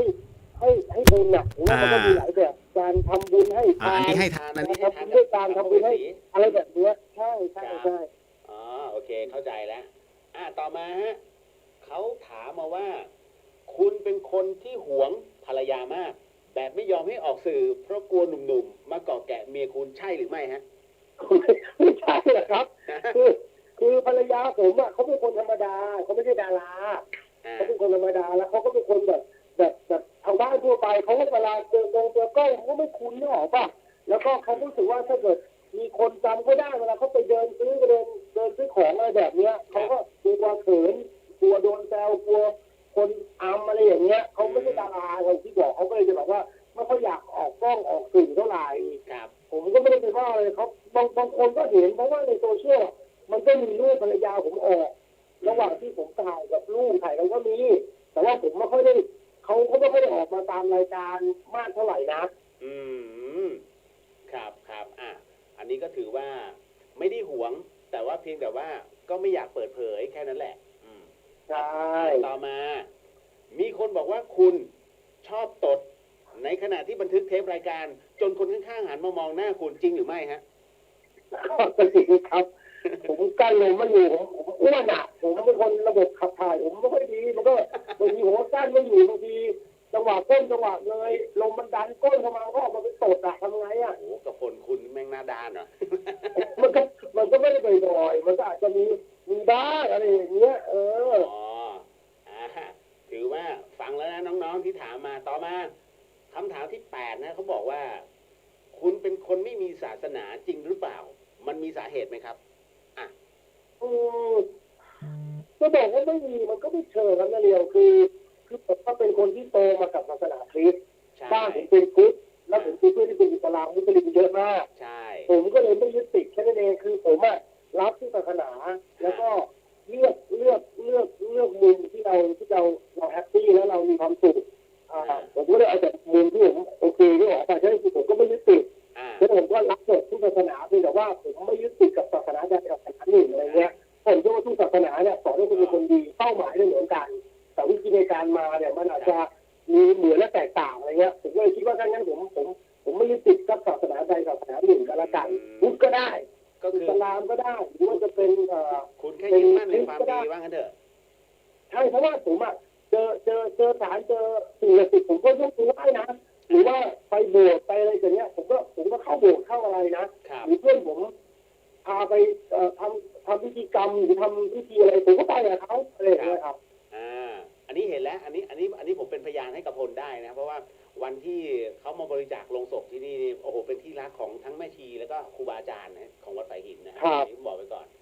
ต่อมาครับกับพลครับเขาบอกว่ามีข่าวว่าร้านของคุณที่ปิดกิจการเพราะว่าคุณแบกรับต้นทุนแล้วก็ทีมงานไม่ไหวจริงหรือเปล่าแล้วจะเปิดอีกไหมครับ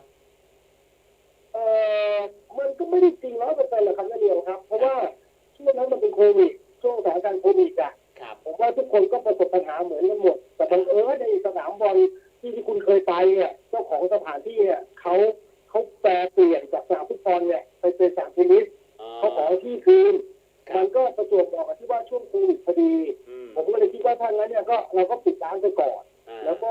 ถามว่าตั้งใจอยากจะเปิดใหม่ไหมเนี่ยก็อยากจะเปิดแต่ว่าอาจจะเปิดเป็นไซส์มินิไม่ต้องใหญ่มากอาจจะมีสัก10 โต๊ะ15 โต๊ะอะไรอย่างเงี้ยก็อยากจะกลับมาเปิดแล้วก็อยากจะทำเป็นร้านแบบเปิดเพลงยุค80 90แบบนี้ครับยุคเราอะไรอย่างเงี้ยยุคเด็กฮาร์ดเนี่ยนะฮะยุคเด็กฮาร์ดเก่ามากต่อมาฮะปัจจุบันคุณมีงานทุกวัน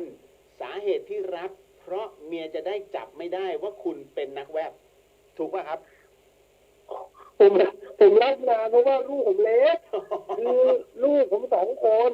แล้วก็อย่างที่รู้ว่าเด็กมันโตขึ้นมามันก็ต้องมีค่าใช้จ่ายเยอะแยะมากมายอย่างเงี้ยผมก็เป็นพ่อเนี่ยผมก็รู้สึกว่าอะไรที่ณตอนนี้เรายังมีเรื่องแรงเนี่ย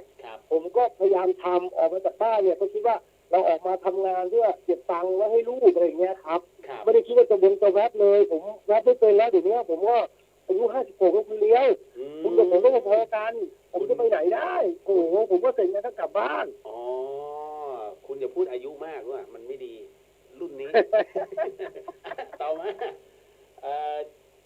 ช่วยเรียงลำดับแก๊งตัวแสบของคุณสัก4 คนได้ไหมฮะที่คุณคิดว่า มันคบยากชอบเอามาอำแล้วก็ไม่ควรจะเรียกว่าไม่ควรจะเผยความลับให้มันรู้ไอ้4 คนเนี่ยมีใครบ้างช่วยเรียนนะ ก็มี อันตรายที่สุด อันตรายสุดก็น่าจะเป็นไอ้แจ็คแฟนฉัน ครับ ลองลงมาก็ได้จะเป็นนิกกี้ นิกกี้ครับ แล้วใคร แท็ก ต่อ พลันยู แท็กก็ติดอันดับอ่ะ แล้วก็ตั๊กบริบูรณ์ โอ้4 คนนี่มัน ครับ ไว้ใจไม่ได้จริงๆเลยเหรอ มันไว้ใจไม่ได้ฮะมันรู้ความลับเราเยอะ โอ้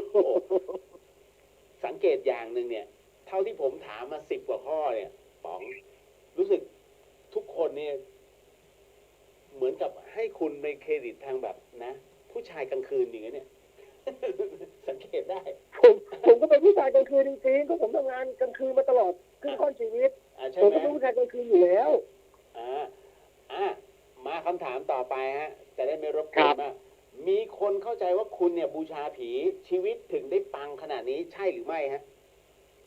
ถามว่าบูชาผีไหมผมก็ไม่ได้บูชาแต่ว่าความเคารพนะเหตุผลก็คือถ้าตอบแบบจริงๆแล้วก็ต้องบอกว่าที่เรามีพื้นที่ทุกวันนี้ที่คนจำเราได้มันก็มาจากที่เราทำรายการผีนี่แหละนะครับเพราะถ้าไม่ได้ทำรายการผีคนก็อาจจะไม่ได้รู้จักเราเนี่ยหรอกปะ ใช่ ฉะนั้นผมก็ให้ความเคารพถึงก็ ครับ จริงๆต้องทำบุญจากความรู้สึกผมก็คือผมไม่อยากทำบุญให้ครบทำบุญกับคนทำบุญกับสัตว์ทำบุญกับสิ่งที่มองไม่เห็นเลยแบบเนี้ย เพราะอย่างน้อยคือสิ่งที่มองไม่เห็นเขาก็อาจจะโดนบันดาลให้เรามาทางนี้ แล้วก็ทำให้เรามีคนรู้จักอะไรแบบเนี้ย ครับ ผมก็ให้ความเคารพแต่ถามว่าบูชาไหมผมไม่ถึงขั้นแบบบูชาผีแบบนั้นหรอกครับ แล้วคิดว่าตัวเองอยู่สายมูไหมเป็นพวกมู ไม่มีนะผมเป็นคนไม่มีนะคือ ผมก็ว่านะ ผมเอาจริงผมไม่ถนัดเรื่องเครื่องรางของขลังไม่ถนัดเรื่องพระเกจิอาจารย์ด้วยน้ำไปนะ ใช่ไหม ผมเป็นแค่คนหนึ่งที่ผมไม่ค่อยยึดติดแล้วผมแค่สนุกกับสิ่งที่ผมทำแค่นั้นเองจริงๆผมถนัดไม่กี่อย่างเลยนะผมถนัดแค่เรื่องบอลถนัดแค่เรื่องผีผมก็เป็นคนที่เล่าเรื่องผีไม่ได้เก่งนะแต่ผมเป็นคนชอบฟังคนเล่าเรื่องอะไรแบบเนี้ยผมเป็นคนเสพติดเรื่องแบบเรื่องตื่นเต้นเรื่องสยองขวัญเป็นคนชอบฟังแล้วผมเป็นผู้ฟังเรื่องแบบนี้ได้ดีมั้งอะไรอย่างเงี้ย ครับอันนี้ผมเป็นพยานให้กับพลได้ครับเพราะว่าผมว่าเขาดังได้นะคุณผู้ฟังมันเป็นเพราะว่าเขามีสัมมาคารวะโอ้ป๋องเป็นคนที่เดี๋ยวไหว้หมดไห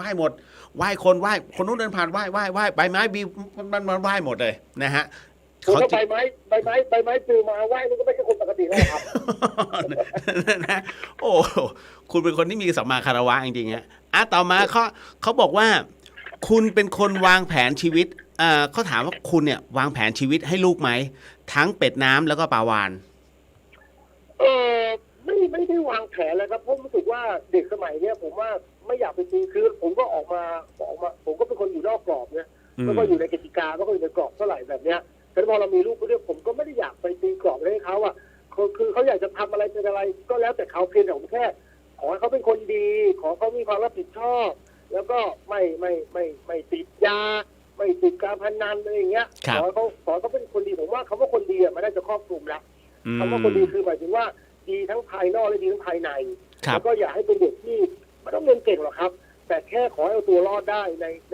ในยุคนี้สมัยเนี้ยซึ่งมันก็บอกว่าไม่เหมือนสมัยเรานะเดียวนะสิ่งต่างๆมันเข้าถึงได้ง่ายมากทั้งสิ่งดีและสิ่งไม่ดีอะไรเงี้ยครับก็แค่บอกว่าขอให้มัน2 ตัวเนี่ยเอาตัวให้รอดกันละกันกับสังคมที่เราต้องเจอต่อไปในหลายภาคนะเพราะว่าสุดท้ายเนี่ยเราก็ต้องอยู่กับเขาทั้งชีวิตหรอกป่ะฮะหรือวันหนึ่งเราก็ต้องจากโลกนี้ไปก็ขอให้เขาเอาตัวให้รอดสอนให้เขาแบบว่ามึงต้องยืนด้วยขาของตัวเองโอเคพ่อแม่อาจจะมีทุนไว้สักหน่อยนึงแต่สุดท้ายเนี่ยถ้าเขาโตมาแล้วเขาไม่สามารถยืนได้ด้วยตัวเองเนี่ยสิ่งต่างๆที่พ่อแม่หามาให้เดี๋ยววันนึงก็หมดครับแล้วก็ขอให้เขาแบบว่ารู้จักการเอาตัวรอดรู้จักเรียนรู้แล้วก็รู้จักความกตัญญูกตเวทีแล้วก็ให้ความเคารพทั้งคนหรือไม่ใช่คนก็ตามแต่อะไรอย่างเงี้ย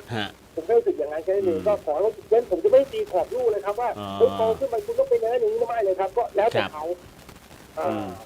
คุณคิดว่าลูกโตมาน่าจะเหมือนคุณไหมฮะไม่รู้เหมือนกันผมก็เดาไม่ถูกเพราะว่าตอนนี้มันคนโตมัน6 ขวบคนเล็กมัน3 ขวบมันถามว่ามันกลัวผีมันก็กลัวผีทั้งที่เราก็ไม่ได้สอนเรื่องผีหรือว่ามันชอบเรื่องพวกนี้ไหม ตขึ้นไปมันจะเปลี่ยนอะไรอีกหรือเปล่าอะไร เฮ้ อย ย่างเงี้ย เขา ค รู้ รับ เขารู้เรื่องขนาดไหนคุณสอนเขาหรือว่าไง ไม่ได้สอนอยู่ไม่ได้สอนแล้วเขาก็ไปเอามาจากไหนก็ไม่รู้เลยอย่างเงี้ยบางทีเขาก็ไอตัวเล็กก็ชอบดูอะไรที่มันเกี่ยวกับผีอะไรเงี้ยไอตัวโตก็ชอบปั้นงานศิลปะหรือวาดรูปที่บอกเป็นแนวแบบออกเป็นแนวแบบน่ากลัวอะไร โอ้ อย่าง โห เงี้ยครับ งานแอปแตกโอ้โหมีคนถามมาว่ารายการเดอะเฮียนที่เชียงใหม่บอกเสมอว่าคุณหมายถึงคุณน่ะกับคุณเรียว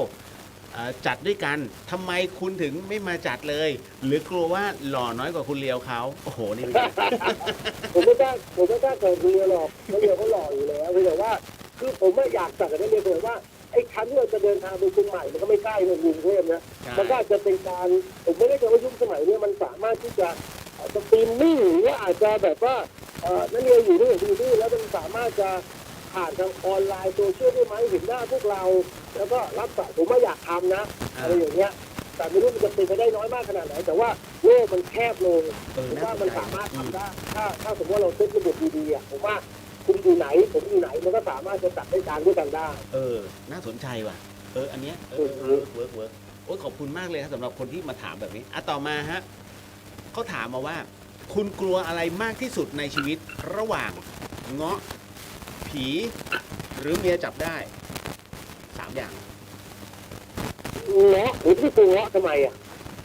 นั่นน่ะสิคุณกลัวขนเงาะป่ะ เงาะผมไม่กลัว เออ ผีเนี่ยผมก็ยอมรับว่าแต่ก่อนอะกลัวมากเพราะมันยังเด็กนะมันยังเป็นช่วงวัยรุ่นหรือว่าเป็นช่วงวัยทำงานตอนสมัยหนุ่มๆอะไรเงี้ย ใช่ แต่ตอนนี้พอเรามีลูกมีครอบครัวเนี่ยถามว่ากลัวไหมเนี่ยก็ยังกลัวอยู่ครับแต่อาจจะเป็นความกลัวที่มันน้อยลงเพราะว่าเราไม่สามารถที่จะกลัวมากได้เพราะมันจะลูกที่ออกปะถ้าเราเป็นกลัวมากมันก็เราก็ให้ความมั่นใจลูกอะไรอย่างเงี้ยถามว่ายังกลัวอยู่ไหมยังกลัวอยู่แต่เป็นการกลัวของคนวัย50 กว่ามันก็ไม่ได้กลัวแบบเหมือนตอนเด็กละไม่ได้กลัวเหมือนตอนวัยรุ่นละแต่ถามว่าจะกลัวอยู่ไม่กลัวอยู่ให้ผมนอนคนเดียวผมก็ต้องเปิดไฟนอนให้นอนคนเดียวผมก็ต้องแบบเปิดทีวีเปิดวิทยุเปิดทุกอย่างแล้วถ้าได้เรียนตรงนี้ว่าเวลาผมไปเจอได้เรียนที่เชียงใหม่ผมก็ต้องเชิญได้เรียนมานอนด้วยคือผมก็ยังกลัวอยู่ยังขี้ตกใจอยู่แต่ว่ามันอาจจะเป็นวัยที่ไม่ได้ตกใจแบบ100%ไม่ได้กลัวผีแบบ100%อะไรอย่างเงี้ยเพราะเราก็ต้องเป็นตัวอย่างให้ลูกด้วยอย่างเงี้ยครับ พรุ่งนี้ยังต้องการใช้บริการผมอยู่ป่ะ ก็มาจะมาได้อยู่แล้วผมก็เพราะว่าที่นี่ผมมีแจ็คเล็กมีน้องทีมงานคน2 คนคุณมารอได้ โอเค นะต่อมาฮะว่ากันว่าคุณมีศัตรูที่รอแก้แค้นในวงการมากมาย คุณมองว่าใครที่รอจังหวะให้คุณทำให้คุณอาย หรือเป็นบุคคลอันตรายที่สุดสำหรับคุณตอนนี้ฮะ ไม่มีหรอกผมไม่มีศัตรูอะไรกับใครนะมีแต่คนอยากจะคอยแกล้งผมผมไม่ได้ผมไม่มีหรอกผมมีแต่คนจะคอยเล่นแกล้งผมผมอะไรอย่างเงี้ย ใช่ ศัตรูเขาว่าศัตรูเขาไม่มีหรอกเขาว่าศัตรูมาถึงเรื่องร้ายถูกไหม ถูกต้อง แต่เรื่องไม่ได้เรื่องร้ายมันเรื่องที่จะแกล้งกันมากกว่า ถูกต้องนั่นแหละ อันนี้ก็คือไอ้พวกที่รอแกล้งคุณในวงการไอ้ใครที่คิดว่าไอ้นี่มันอันตรายว่ะ ก็ทุกคนที่ว่ามาเบื้องต้นนี่แหละฮะถ้ามันมีโอกาสมันก็แกล้งแล้ว โอ้ทั้งแจ็คทั้งนิกกี้เนี่ยนะ ทั้งนั้นเลยคนนี้มันมีโอกาสมันก็เตรียมตัวจัดการเราอยู่แล้วอะไรเงี้ยแต่เราก็คอยจะมีโอกาสแล้วก็จัดการเราเหมือนกัน เฮ้ยเขาเรียกเปิดก่อนได้เปรียบ เขาบอกว่าตอนนี้เดอะช็อคยังมีอยู่ไหมครับขึ้นอะไรครับเวลาอะไรครับมีไหมครับตอนนี้เดี๋ยวเขายังมีอยู่ฮะแต่ว่าไปอยู่ในออนไลน์แล้วก็คือไปอยู่ในช่องทวิตของเดอะช็อคนะฮะก็ฝากไปติดตามด้วยแล้วกันฮะก็วันจันทร์ถึงวันศุกร์ตั้งแต่4 ทุ่มเป็นต้นไปแล้วก็วิทยุก็ยังอยู่ฮะอยู่ที่ FM 110.5แต่ว่าเริ่มต้นสตาร์ทฟังได้ที่คือเป็นต้นไปก็คือทั้งออนไลน์ด้วยแล้วก็ทั้งวิทยุทั้งออนไลน์ด้วยแล้วก็ทั้งแพลตฟอร์มวิทยุด้วยจ้ะถูกต้องต่อมาฮะเกือบจะสุดท้ายแล้วเขาบอกว่าเป็นเรื่องจริงไหมที่ใครคบกับคุณหรือคุณคบกับใครคุณจะต้องเปย์เขาจนเขาหลงคุณมันก็ไม่ได้เปย์ขนาดนั้นหรอกผมก็แค่ผมคบกับใครผมก็เราก็เป็นพี่กับเขาอะสมัยตอนเป็นวัยรุ่นอะไรอย่างเงี้ยแล้วผมว่าคนที่คบด้วยส่วนมากก็จะเป็นเด็กกว่าเราอะฉะนั้นเราแค่ทำงานเราแค่ทำงานได้เรามีรายได้เราก็อยากซัพพอร์ตเขาแหละอะไรที่เราให้ได้ก็จะเป็นตู้เย็นทีวีค่าเช่าห้องค่าหน่วยกิจหรือว่าไม่รู้อะไร รักไม่ด้วยความเสน่หาไม่ได้เพราะว่าเขามาหลอกเราไม่ใช่ ฮะ แต่ว่าเราแค่เต็มใจที่จะให้เขาสมัยก่อนแล้วก็เราก็เต็มที่เพราะรู้สึกว่าเราเป็นคนที่เด็กกว่าเราก็อยากจะซัพพอร์ตเขาจะไปเอาจากเขามันก็ไม่ได้ด้วยหรอกว่าเราก็ต้องเป็นคนที่แบบว่าคอยดูแลเขาอะไรอย่างเงี้ย โอ้คุณผู้ฟังวันนี้ฟังวีรกรรมของคุณกพลได้เยอะมากนะฮะสุดท้ายเขาบอกว่าจะมีโอกาสแค่ไหนที่คุณกับผมเนี่ยจะมานั่งจัดรายการด้วยกัน ก็อย่างที่บอกนั่นเรียวเมื่อกี้แหละฮะว่าถ้าเป็นไปได้คุณก็ลองเซตระบบดู ครับ ว่ามันสามารถจะเซตระบบแบบว่าเห็นหน้าคุณเห็นหน้าผม แล้วก็สามารถที่จะเห็นหน้าคนโทรมาเล่าได้ไหมอะไรอย่างเงี้ยผมว่าโลกปัจจุบันเนี้ยผมว่ามันสามารถที่จะทำให้เราที่มันอยู่ไกลกันเนี่ยมันสามารถใกล้กันได้ ครับ ก็น่าจะลองดู อืมอ่า นะฮะหมดลงฮะจบไปแล้ว20คำถามนะฮะหนักใจไหม ครับ ณนะฮะสำหรับคำถามแบบนี้ต้องถามกพลครั ทำไมนะ อ๋อคุณหนักใจไหมกับคำถามแบบนี้ ไม่หนักใจผมจะบอกคุณว่าเดี๋ยวสิ้นปีเนี่ยผมจะมีเลี้ยงผีปีใหม่ ผมน่าจะประกาศที่ป่าช้าวัดดอนแล้วก็ว่าจะไปเหมารถฟู้ดทรัคมาสักประมาณสัก7-8 คันอะไรเงี้ยแล้วก็มาเลี้ยงคนเลี้ยงผี เลี้ยง แต่ผ ผี มก็เลยมีไอเดียว่าปีหน้าไม่ใช่ปีนี้นะปีหน้าเนี่ย ค ผ รับ มอยากไปเลี้ยงผีปีใหม่ที่เชียงใหม่ เมื่อไหร่ ปีหน้าไม่ใช่ปีนี้ อาจจะเป็นปีหน้าที่อาจจะให้นักเรียนช่วยเป็นแม่งานให้หน่อยว่า อาจจะไปหาสุสานหาป่าช้าที่เป็นศพไร้ญาติอะไรอย่างเงี้ย แล้วก็อาจจะจัดงานเลี้ยงผีปีใหม่ ที่เชียงใหม่ไหมอะไรเงี้ยอาจจะจัดเป็นขันโตกอะไรเงี้ยสัก100 ชุดอะไรอย่างเงี้ย ฮะอ่ะ อ่า เห็นด้วย อาจจะต้องพึ่งพานักเรียนให้เป็นแม่งานให้หน่อย ได้ฮะถ้าขึ้นมาเชียงใหม่ผมไม่มีปัญหานั่นแหละ เดี๋ยวจัดให้กัน เดี๋ยวลองดู ใช่โอ้ยขอบคุณมากเลยในวันนี้สำหรับ3 ปีที่ผ่านมาคุณเพิ่งจะมีเวลาให้กับรายการเดอะเฮียนโอ้โหดีใจ ผม มาก มีเวลาอยู่แล้ว คุณมีอะไรคุณโทรมาได้เลย ผมว่างผมพร้อมจะคุยคุณอยู่แล้ว นะปากหวานเดี๋ยวพรุ่งนี้พรุ่งนี้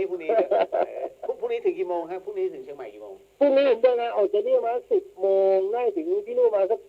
สักเที่ยงอะฮะ อ๋อ สักเที่ยงแหละ โอเค แล้วก็น่าจะมุ่งไปที่สนามฟุตบอลแล้วก็น่าจะอยู่ที่นั่นประมาณจนถึงช่วงเย็นแหละแล้วก็น่าจะเสร็จงานมาสัก6 โมงเย็น อ๋อโอเค ได้ท่านเดี๋ยวถ้ามีโอกาสเดี๋ยวผมทักไปนั่นแหละ ได้คุณเข้ามาแล้วกัน โอเคอ้าวขอบคุณมากกระพลงั้นเดี๋ยวเท่านี้ไม่รบกวน ขอบคุณมากครับทุกคนนะฮะ ค ข รั อ บบ ผ คุณ ม สมาชิกแฟนรายการเด็กเย็นด้วยนะครับ สวัสดี ข ค อ รั บบ พระคุณครับขอบพระคุณครับสวัสดีครับ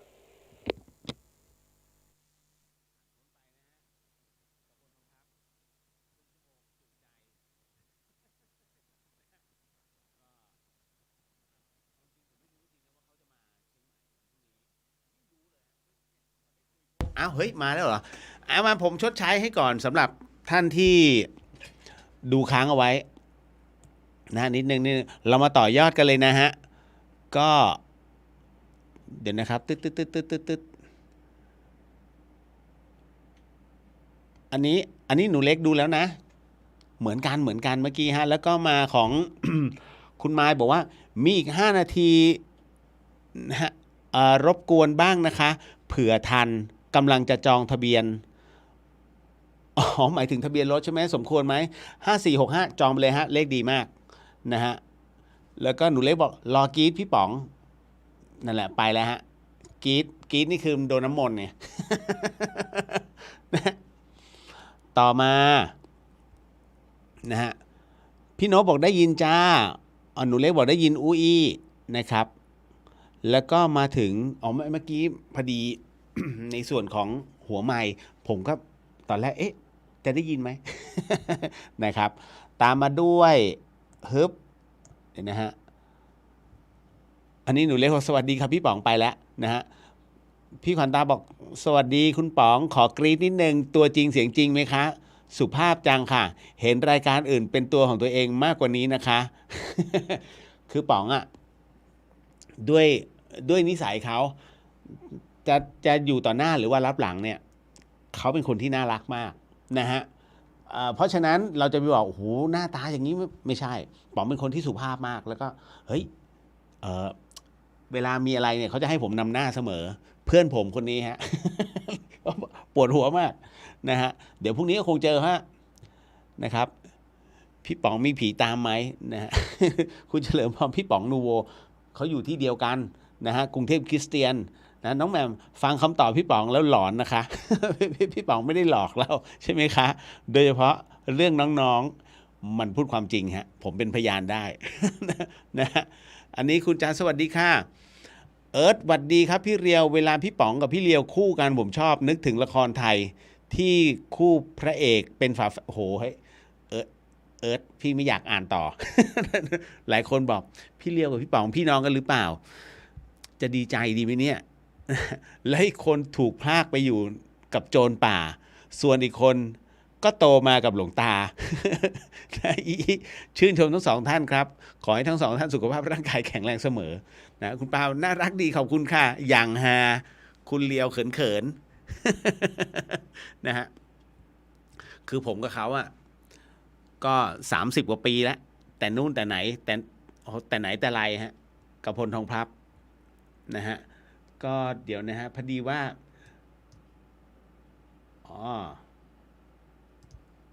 ครับแป๊บหนึ่งนะครับไม่พอดีมีปัญหาเรื่องของเครื่องตัวนี้นิดนึงเป็นคำถามนะเป็นคำถามที่บางส่วนผมก็หยิบยกมานะบางส่วนก็เอามาใส่ลงไปจากคำถามเดิมนะฮะคุณกนกวรรณพี่เดียวคะเมตตาวิเคราะห์ให้ด้วย1685 เอ๊ะอันนี้ไปแล้วไม่ใช่เหรอนะฮะใช่ไหมฮะเพราะว่าเป็นคนที่มีความเชื่อมั่นในตัวเองสูงอันนี้ไปแล้วนี่ถ้าจำได้อยู่นะฮะต่อมาคราวนี้เรื่องราวเดี๋ยวผมต้องบอกนิดนึงพอดีพี่ขวัญตาส่ง ส่งในส่วนของ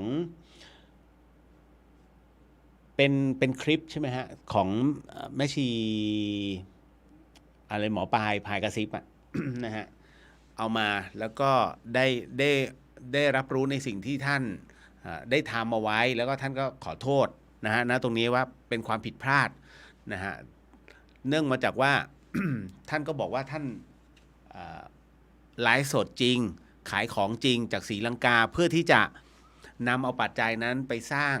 นะครับไม่ว่าจะเป็นห้องน้ำหรือว่าอะไรก็ตามครับกับหลายวัดในศรีลังกานะคืออันเนี้ยพอรับทราบในเจตนาของท่านแล้วเนี่ยนะฮะ มันก็มีคำถามแต่ว่าก็ไม่อยากไปต่อความยาวสาวความยืดอันเนื่องมาจากว่าในเมื่อท่านยอมรับว่ามันเป็นข้อผิดพลาดหรือมันเป็นความผิดพลาดอันนี้เราก็โอเคเห็นนะตรงนั้นแต่ว่าอันนึงเนี่ยอยากให้ท่านนะฮะได้รับรู้แล้วก็ได้ทำความเข้าใจนะฮะกับในส่วนของข้อศีลไม่มีแบ่งประเทศนะฮะไม่มีแบ่งประเทศว่านี่คือศรีลังกานี่คือประเทศไทยถ้าข้อศีลมีการแบ่งเนี่ยชำระพระไตรปิฎกใหม่ข้อศีลเหมือนกันหมดนะฮะเพราะฉะนั้น ศีล5เนี่ยยังไงก็คือศีล5ศีล8ยังไงก็คือศีล8นะศีล227ของพระสงฆ์ก็227นะฮะถ้าจะมีของทิเบตไปมากกว่านั้นก็อันนั้นก็คือเขาเคร่งมากขึ้นนะครับแต่มันมียืนพื้นเหนือ227นะครับส่วนศีลของภิกษุณีเนี่ย311ดังนั้นก็ยังอยู่ที่311จะไม่ยกเว้นศรีลังกาเพราะว่าท่านก็บอกว่า บอกพระอาจารย์ใหญ่นั้นอนุญาตเดี๋ยวก่อนผมถึงได้บอกว่าถ้าลองไปดูนะตามอรรถกถาหรือว่าชาดกเนี่ยที่ท่านก็บอกอยู่แล้วครับว่าการละครั้งหนึ่งซึ่งมีชาวบ้านเนี่ยมาร้องเรียนกล่าวองค์พระสัมมาสัมพุทธเจ้าเรื่องของพระภิกษุขายของในหมู่บ้านนะฮะพระพุทธองค์จึงเรียกมาสอบสวนปรากฏว่าเป็นเรื่องจริงพระพุทธองค์จึงบอกว่าเราคือพระภิกษุนะเราคือภิกษุแม้จะเป็นผู้ขอแต่เป็นผู้ขอเนี่ยเพื่อให้คนนั้นได้ทำทานบารมีนะฮะกรณีตรงเนี้ยภิกษุมิใช่เป็นผู้ขายเหมือนกับเป็นประหนึ่งดั่งคฤหัสถ์ก็คือพ่อค้าไปทำตัวเหมือนเสมอไม่ได้เพราะฉะนั้นการไปทำตัวยังมีความโลภอยู่นะจึงไม่จัดว่าเป็นพันเตจึงไม่จัดว่าเป็นนักบวชนะฮะอันนั้นคือสิ่งที่พระพุทธองค์ท่านบอกอยู่แล้วนะฮะถ้าท่านภิกษุณีปลายท่านนะฮะกล่าวเช่นนั้นเนี่ยอาจจะผิดพลาดไปบ้างนะครับอันเนี้ยก็ในเมื่อท่านรับรู้ก็ขอโมทนาสาธุแต่อยากให้ท่านระมัดระวังนิดนึงอย่างกรณีอย่างเช่นสบู่เนี่ย จากท่านท้าวพญายมมาราชเนี่ยท่านท้าวพญายมราชอย่าไปเอาท่านเข้ามาเกี่ยวข้อง เพราะว่าท่านเป็นผู้ที่คล้ายๆกับผู้พิพากษานะฮะว่าบทลงโทษทั้งหมดทั้งมวลตรงนั้นท่านไม่ได้ทำการค้านะฮะว่าสบู่เมื่อฟอกแล้วนะตัวกรรมมันจะหลุดหายไปอย่างนั้นฆ่าคนตายปุ๊บกูฟอกสบู่หายแล้วไม่ใช่นะฮะเพราะฉะนั้นนี่คือสิ่งที่ท่านหนึ่งพูดเกินจริงสองมันกึ่งอวดอุตริด้วยนะผมละเสียวถ้าคนเขาร้องขึ้นมาข้อนี้ท่านจะยุ่ง นะฮะว่ามันจริงเหรอนี่ฮะเห็นไหมมันไม่คุ้มนะฮะแต่ว่าวันนี้พอรับฟังแล้วก็ก็ยอมรับได้ก็น้อมรับฟังเอาไว้นะครับไม่อยากให้มีนะกรณีแบบนี้คือจริงแค่ท่านเรียกบุญน่ะผมเชื่อมั่นว่ามีหลายคนที่พร้อมนะเพราะว่าคำทำนายของท่านก็โอเคนะครับแต่ในขณะเดียวกันไอการเรียกบุญแบบนี้ผมว่ามันยังไม่ถูกต้องพลาดนะพลาดจริงๆนะครับต่อมานะฮะมีผู้ถามว่าคนเราฆ่ากันง่ายเหลือเกินเดี๋ยวนี้แม้แต่พระเจ้าก็ไม่เว้นพวกนี้คิดว่าเป็นเพราะอะไรครับหรือว่ามีวิธีจัดการอย่างไรคุณเลียวพอจะให้ข้อแนะนำได้ไหมครับคือจริงแล้วมันประกอบไปด้วยหลายสิ่งเนาะกับเรื่องราวแบบนี้นะฮะในเรื่องของฆ่าแกงกันแบบนี้พระก็ไม่เว้นอันที่หนึ่งศีลธรรมล่อยหรอนะอันที่สองมันก็มีในเรื่องของฮอร์โมนส่วนบุคคลคุณอย่าลืมวัยรุ่นเนี่ยใจร้อนนะฮะขาดความยั้งคิดก็มีแล้วถ้าจะเกิดแบบเสพไปกันใหญ่เลยจิตนะจิตสำนึกเนี่ยมันค่อนข้างจะล่อยหลอลงเพราะว่าเป็นเรื่องของโซเชียลเรื่องของเกมที่มันมีความรุนแรงเกิดขึ้นจำได้ไหมฮะมันมีอยู่ยุคนึงโอ้โหแม้แต่พ่อแต่แม่ยังถูกด่าเอาจริงๆนะฮะคือเด็กก้าวร้าวไปเลยกับเกมประเภทหนึ่งซึ่งตอนนั้นฮิตมากนะและในส่วนความอำมหิตส่วนตัวที่สำคัญเนี่ยทั้งหมดทั้งมวลเนี่ยที่มันเกิดขึ้นในเรื่องของการฆ่าหรือนี่นู่นนั่นมันเกิดจากตัวกรรมที่ไปบีบนะบีบให้ทุกอย่างมันมืดบอดแล้วก็ประกอบกับโทสะอารมณ์การยั่วยุเหล่านี้มันจึงก่อเหตุไงฮะนี่แหละสิ่งที่มันเกิดขึ้นในสังคมปัจจุบันนะครับต่อมามีผู้ถามอีกนะฮะป้าแก้วบอกคุยกันน่ารักค่ะ ป้าบอกน่ารักดีขอบคุณอันนี้ไปแล้วนะฮะเดี๋ยวพรุ่งนี้ผมก็คงต้องไปเจอครับเอาจริงนะผมเชื่อมั่นว่ามันต้องโทรหาผม ป๋องนะเขานอนคนเดียวไม่ได้จริงๆนะอันนี้เป็นเรื่องถูกต้องเป็นอันนี้คือผมก็จะบอกกับแค่เพื่อนพี่ๆน้องๆที่อยู่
นะครับตรงนี้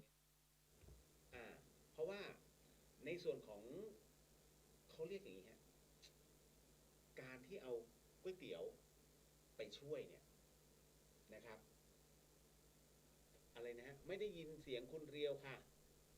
ฮะจริงป่ะเดดแอร์เสียงหายค่ะเดี๋ยวนะฮะแป๊บหนึ่งเกิดอะไรขึ้นเทส1 2 3 1 2 3เทสเดี๋ยวนะฮะได้ยินไหมฮะ1 2 3มาแล้วได้ยินแล้วนะฮะคราวนี้มาแล้วขออภัยเทส1 2 3มาแล้วฮะ ไม่เดทแอร์แล้วนะครับคราวนี้เมื่อกี้ถึงไหนแล้วล่ะในเรื่องของงานศพในงานอวมงคลหรือว่างานศพเนี่ยฮะเขาบอกงี้ว่าอย่าได้เอาก๋วยเตี๋ยวไปช่วยงานเพราะว่าการเอาเส้นเขามีความเชื่ออย่างนี้ครับการเอาเส้นไปช่วยงานศพมันจะต่อเป็นความยืดความยาวแล้วถามว่าเป็นนั้นจริงหรือเปล่าไม่รู้นะงานเมื่อปี 2533ฮะคุณพ่อผมเสียชีวิตลงและปรากฏว่ามีร้านก๋วยเตี๋ยวคั่วไก่ร้านเป็นเจ้าที่อร่อยที่สุดนะฮะขึ้นชื่อเลยแต่ไม่บอกชื่อร้านนะครับเขาไปช่วยนะฮะไปช่วยในงานนั้นปรากฏว่าปีนั้นทั้งปีฮะ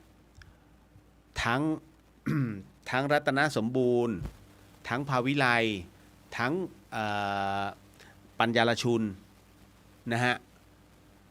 3 ตระกูลร่วงเป็นใบไม้ร่วงทั้งหมดทั้งสิ้นเนี่ย14 ศพตลอดทั้งปีเลยฮะตั้งแต่คุณพ่อเป็นต้นมานะฮะปี33กับปี34โอ้โหสุดยอดณตอนนั้นนะนะฮะล่วงเป็นแถวเขาถึงได้บอกว่าเฮ้ยอย่าเอาก๋วยเตี๋ยวไปช่วยงานนะฮะถ้าจะช่วยจริงๆเอาอย่างอื่นนะฮะมันมีความเชื่อแบบนั้นแล้วประกอบกับพิธีกรรมของพิธีกงเต็กของเพื่อนเช่นกันเขาก็บอกว่าญาติผู้ใหญ่บอกห้ามเอาพวกเส้นทั้งหลายเนี่ยมาเลี้ยงในงานศพห้ามเด็ดขาดเขาก็มีความเชื่อเช่นกันนะเพราะฉะนั้นเรื่องความเชื่อเนี่ยมันเกิดขึ้นกับทุกๆคนก็เปรียบเสมือนในเรื่องของความฝันนั่นแหละนะฮะบางคนเขาก็เชื่อแบบนั้นเราก็ต้องน้อมรับในความเชื่อบางคนไม่เชื่อเพราะว่าสิ่งนั้นน่ะนะฮะมันไม่ปรากฏให้เขาเห็นเขาก็ไม่เชื่อเขาแค่เป็นกินมากไปประมาณนี้ฮะนะจ๊ะต่อมา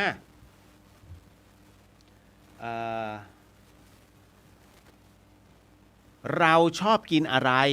เราใส่บาตรสิ่งนั้นแล้วเราจะได้กินสิ่งนั้นไหมคะพี่เรียวย่าบอกว่าอยากกินอะไรก็ใส่บาตรไปเป็นการฝากบุญไว้กับพระคุณย่าพูดถูกครึ่งหนึ่งจริงๆนะอยากกินอะไรก็ใส่ไปซึ่งเราก็ทำอย่างนั้นถูกไหมฮะนะฮะแต่คราวนี้ก็คือว่าฝากบุญไว้กับพระถูกต้องแต่คราวนี้ได้กินน่ะจริงหรือเปล่าคำตอบคือพระได้ฉันเราก็ได้กินแต่ว่ากินช่วงแรกๆหลังจากที่อยู่ในช่วงของ100 วันแรกอาจจะได้กินเพราะเป็นช่วงระหว่างเดินทางแต่ถ้าหลังจากนั้นแล้วกินรัศมีนะกินรัศมีแทนก็คือบุญนะถวายสังฆทานทีรัศมีก็จะขึ้นรอบตัวทีเปล่งประกายนั่นแหละฮะได้กินนะจ๊ะแต่แค่100 วันแรกนะฮะ100 วันหลังเป็นต้นไปแล้วเนี่ยถัดจาก100 วันนั้นจบแล้วอันนั้นพระฉันเต็มๆนะฮะก็ถือว่าเป็นอะไรที่คุณย่าพูดถูกนะฮะแต่ก็อธิบายเพิ่มเติมนิดนึงมาเนี้ยสนุกคุณผู้ฟังครับพอดีว่าบอกนี้ว่า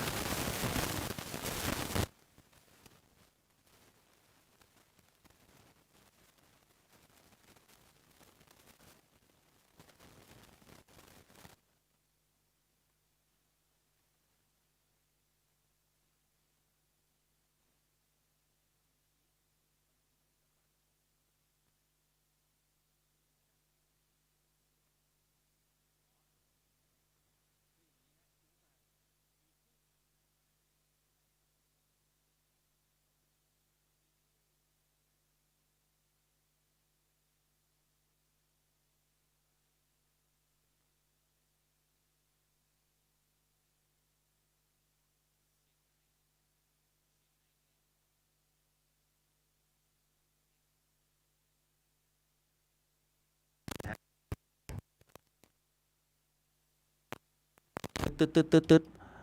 มาเนี่ยอ๋อมาแล้วฮะมาแล้วนะครับพระอาจารย์มาแก้ให้แล้ว สาธุครับ มาแล้วนะฮะเดทแอร์อีกแล้วจ้าหลอนนะคะ ไม่มีเสียงด้วยนะเสียงหายนะฮะมาแล้วนะโอเคมาแล้วขอบพระคุณมากพอดีมีผู้ถามมาว่าอย่างนี้ฮะการที่เราใส่บาตรแต่พระสุปฏิปันโนนะฮะท่านบอกอย่างนี้เลยนะการที่เราเอาแต่ใส่บาตรพระสุปฏิปันโนนั้นถือว่าเรา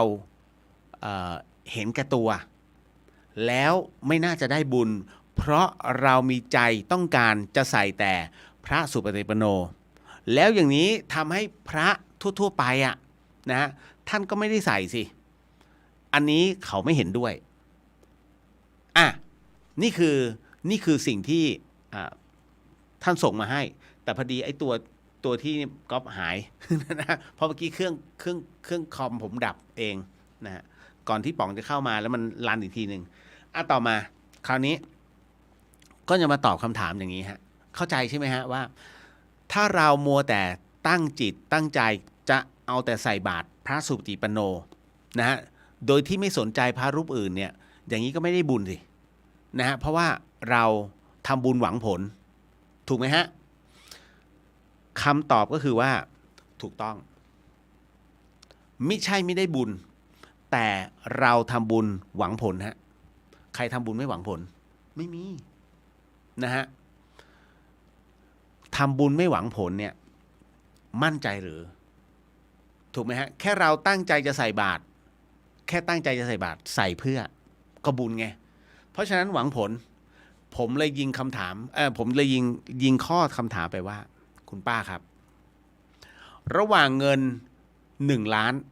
กับเงิน100,000คุณป้าเลือกกองไหนฉันก็เลือก1 ล้านถูกต้องที่เราจำเป็นจะต้องใส่พระสุปฏิปันโนก่อนเพราะว่าค่าตัวของท่านคืออัปปมาโนครับคุณผู้ฟังเหมือนกับที่เราบอกว่า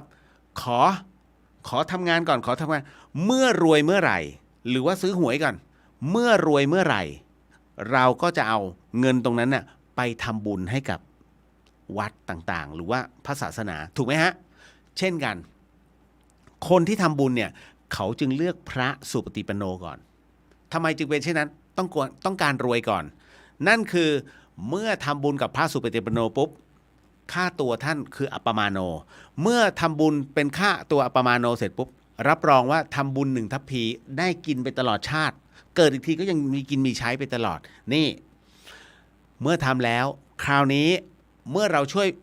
รามีกำลังและเรามาช่วยพระศาสนาพระรูปอื่นๆก็เช่นกันคราวนี้ไม่จำเป็นต้องเป็นพระสุปฏิปันโนเรามีต้นทุนของบุญแล้วรูปไหนก็ได้แต่เรามีต้นทุนแล้วไงถูกไหมฮะเพราะฉะนั้นเนี่ยเหมือนกับเราขึ้นเครื่องถ้ามีอะไรเกิดขึ้นก่อนเนี่ยนะเขาถึงได้บอกว่าเมื่อสายออกซิเจนมันตกลงมาให้แม่สูดก่อนลูกทีหลังงั้นไงต้องเป็นแม่ก่อนเพราะฉะนั้นผมถึงต้องบอกผมเลือกพระอรหันต์ผมเลือกพระสุปฏิปันโนก่อนแล้วค่อยมาเป็นพระแต่ละรูปเพราะเรามีต้นทุนแห่งบุญน่ะให้ท่านหนุนนำอยู่แล้วไงนะฮะดังนั้นตรงนี้ถึงได้บอกว่าเรามีความตั้งใจแล้วเพราะศาสนาพุทธเป็นศาสนาที่เห็นแก่ตัวนะฮะคุณจะบอกว่าพระรูปนี้เนี่ยท่านปฏิบัติดีปฏิบัติชอบท่านช่วยหน่อยช่วยแบ่งความที่ท่านปฏิบัติเนี่ยมาให้ฉันหน่อยไม่ได้อยากได้ทำเองมันเป็นปัจจตังฮะนั่นหมายถึงว่ามันเป็นอะไรที่เราต้องปฏิบัติเองถึงจะได้เช่นกันถ้าเราจะต้องทำบุญกับพระสุปฏิปันโนเนี่ยฮะเพื่อเราจะได้ขออานิสงส์ผลบุญของท่านเนี่ยนะฮะแบ่งมาให้เราตัวบุญนะฮะเราแบ่งบุญไม่ใช่แบ่งสิ่งที่ท่านปฏิบัตินะแบ่งจากค่าตัวท่านเนี่ยด้วยความที่เราสุดจิตสุดใจเนี่ยมันมีต้นทุนแห่งบุญไงแต่ถ้าสมมุติว่าแล้วอีกอันนึงอีกคำถามหนึ่งที่คุณป้าถามมาบอกว่าอีกอย่างหนึ่งก็คือว่าการทำบุญนั้นเนี่ยมันจะไปช่วยลดกรรมเนี่ยมันเป็นไปไม่ได้เพราะฉะนั้นใครทำสิ่งใดไว้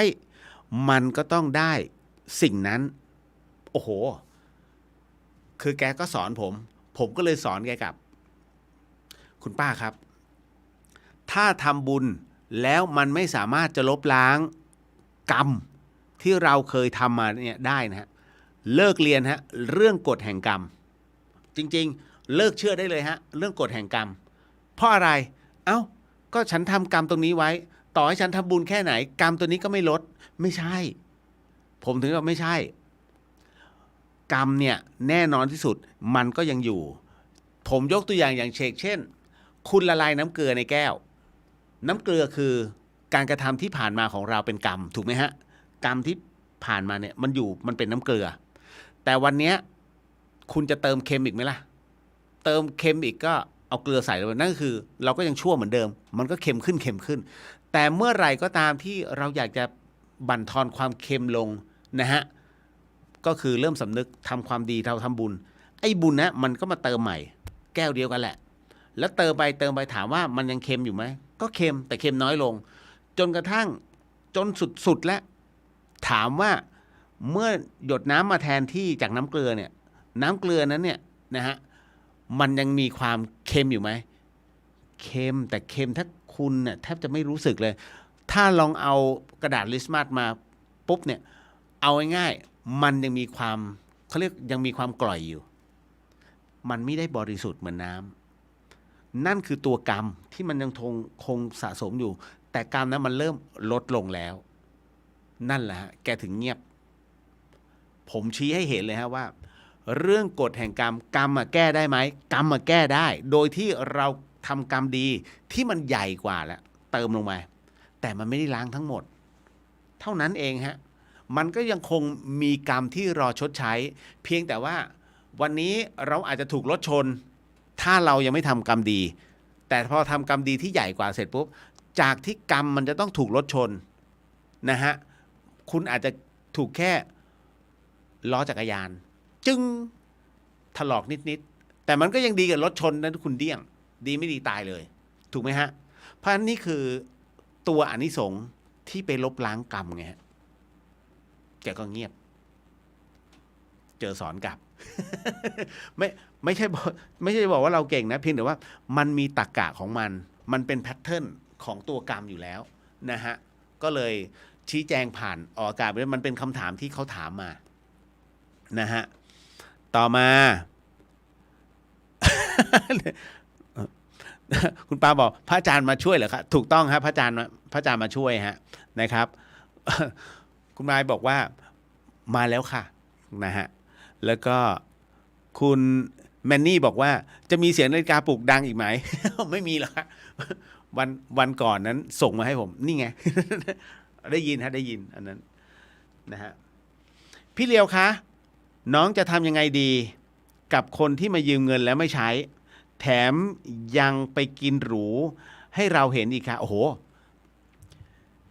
ถ้าจำไม่ผิดผมจำได้ว่ามีคลิปรายการหนึ่งของช่อง7ใช่ไหมอะไรสักอย่างเนี่ยอะไรที่เขากระโดดถีบกลางรายการเลยแล้วทีมงานต้องมาแยกคือคนที่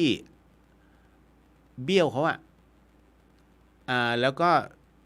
โชว์รวยโยน iPhone กินหรูกินหรูนะแล้วโยน iPhone ทิ้งนะแบบเหมือนกับฉันมีตังค์แต่จริงเป็นเงินที่เขายืมมาแล้วก็ทำคอนเทนต์มั้งแล้วสุดท้ายเนี่ยพอออกรายการอะไรเคลียร์อะไรอย่างเนี่ย ของช่อง7อันนี้จะไปขอโทษปุ๊บเขาถีบยอดอกเลยนะฮะชุลมุนกันนะฮะนั่นเป็นเพราะความแค้นถูกไหมฮะน้องจะทำยังไงดีกับคนที่มายืมเงินแล้วไม่ใช้อ้อยเข้าปากช้างคุณวันที่เขายืมคือวันที่เขาขอร้องอย่างเดือดร้อนวันที่คุณทวงคืนคือวันที่คุณก็ต้องทำเหมือนเขาขอร้องเธอ นะฮะเพราะฉะนั้นเนี่ยถึงได้บอกว่าอันเนี้ยมันเป็นเรื่องปัจจตังมากมันเขาเรียกมันเป็นเรื่องปัญหาโลกแตกมากๆซึ่งเมื่อพลาดไปแล้วยากมากนะฮะก็เลยจงคิดให้ดีผมจึงใช้สูตรหลวงพี่ภาสกรอะไรให้ได้ให้อะไรที่คิดว่าจะต้องหยิบยืมกันคุณให้ไปเลยแต่ให้เท่าที่ให้ได้เพราะคุณจะต้อง1ไม่ทวงคืน2ไม่เสียเพื่อนนะฮะเพราะฉะนั้นถ้าคุณทวงคืนปุ๊บคุณเสียเพื่อนทันที ถูกไหมนี่แหละฮะทำไมจึงเป็นเช่นนั้นแน่นอนคนไม่ชอบให้ใครมาเร่งนะฮะทำอะไรตามใจคือไทยแท้นี่ฮะคนไทยดังนั้นเนี่ยจึงเป็นอะไรที่ต้องบอกครับว่าคนไทยชอบอะไรแบบนี้ นะฮะพูดยากครับเพราะว่ามันต้องทำให้เขาเชื่อในเรื่องของกฎแห่งกรรมต้องเล่าเรื่องวัวเรื่องไม่เขียวอะนะรับรองเป็นหนี้แค่5 บาทก็เกิดเป็นวัวนะฮะก็หมดเวลาฮะวันนี้เพราะว่ากระพลก็เสียเวลาไปกับกระพล เดี๋ยวพรุ่งนี้ถ้ามีโอกาสผมเจอป๋องเดี๋ยวถ่ายรูปมาฮะนะครับก็คงจะเจอเพราะน้ำบอกแหละนะเอาละครับขออนุญาตสาธุสาธุสาธุสิ่งหนึ่งสิ่งใดที่ผิดพลาดพลั้งไปต้องขออโหสิกรรมณที่นี้ไม่ได้ตั้งใจหรือมีเจตนาก็ขอมอบอานิสงส์ผลบุญในค่ำคืนนี้ถวายแด่องค์พระสัมมาสัมพุทธเจ้าทุกๆพระองค์พระธรรมเจ้าทุกๆพระองค์พระอริยสังฆเจ้าทุกๆพระองค์พระปัจเจกพุทธเจ้าทุกๆพระองค์พระอสิติมหาสาวกเจ้าทุกๆพระองค์รวมถึงพรหมเทพเทวดาทั้งหลายสรรพสัตว์สัพพวิญญาณทั้งหลายสัพพเจ้ากรรมนายเวรทั้งหลายทั้งปวงพ่อแม่ครูบาอาจารย์ญาติสนิทมิตรสหายรวมถึงสัมภเวสีทั้งหลายของข้าพเจ้ารวมไปถึงคุณผู้ฟังทั้งหลายก็ขอให้ได้รับอานิสงส์ผลบุญในค่ำคืนนี้ด้วยเช่นกันครับขอมอบอานิสงส์ผลบุญในค่ำคืนนี้ถวายแด่พระอาจารย์ภัสกรภูริวัฒโนภาวิไลขอให้ได้รับอานิสงส์ผลบุญในค่ำคืนนี้ด้วยเช่นกันขอมอบอานิสงส์ผลบุญในค่ำคืนนี้ให้กับคุณผู้ฟังที่ฟังทางช่อง FM 104.50 เมกะเฮิรตซ์ทั้งจังหวัดเชียงใหม่แล้วก็จังหวัดใกล้เคียงรวมไปถึงคุณผู้ฟังที่ฟังในช่อง YouTube ของวัดฝายหินแล้วก็ช่องทางของ Facebook ของวัดฝายหินทุกๆช่องทางก็ขอให้ได้รับอานิสงส์ผลบุญในค่ำคืนนี้ด้วยเช่นกันขอมอบอานิสงส์ผลบุญในค่ำคืนนี้ให้กับคุณผู้ฟังที่ฟังในช่อง YouTube ขออภัยในช่อง Facebook ของพุทธิสิทธิ์รัตนสมบูรณ์แล้วก็เรียวเดอะเฮียนก็ขอให้ได้รับอานิสงส์ผลบุญในค่ำคืนนี้ด้วยเช่นกันครับพบกันใหม่กับเรื่องราวดีๆแบบนี้ในวันจันทร์นะฮะสำหรับค่ำคืนนี้ขออนุญาตนะครับแผ่เมตตาให้กับสรรพสัตว์สรรพวิญญาณนะฮะสาธุยะทาวาริวหาปุราปาริปุเรนติสาคารังเอวะเมวะอิโตตินังเปตานังอุปกปติอิชิตังปฏิตังตุมหังคิปะเมวะสมิชันตุสัพเพปุเรนตุสังกปาจันโดปนารโสยถามณิโชติระโสยถาสัพพิติโยวิวันชันตุสัพพโรโกวินาสตุมาเตภวะวันตารายโยสุขีทีคายุโกภวะอภิวาทนาสีริสนิจังวุธาปัจจายิโนจัตตารโรธรรมาวัฏันติอายุวันโนสุขขังพระลังนิพพานังปรมังสุขัง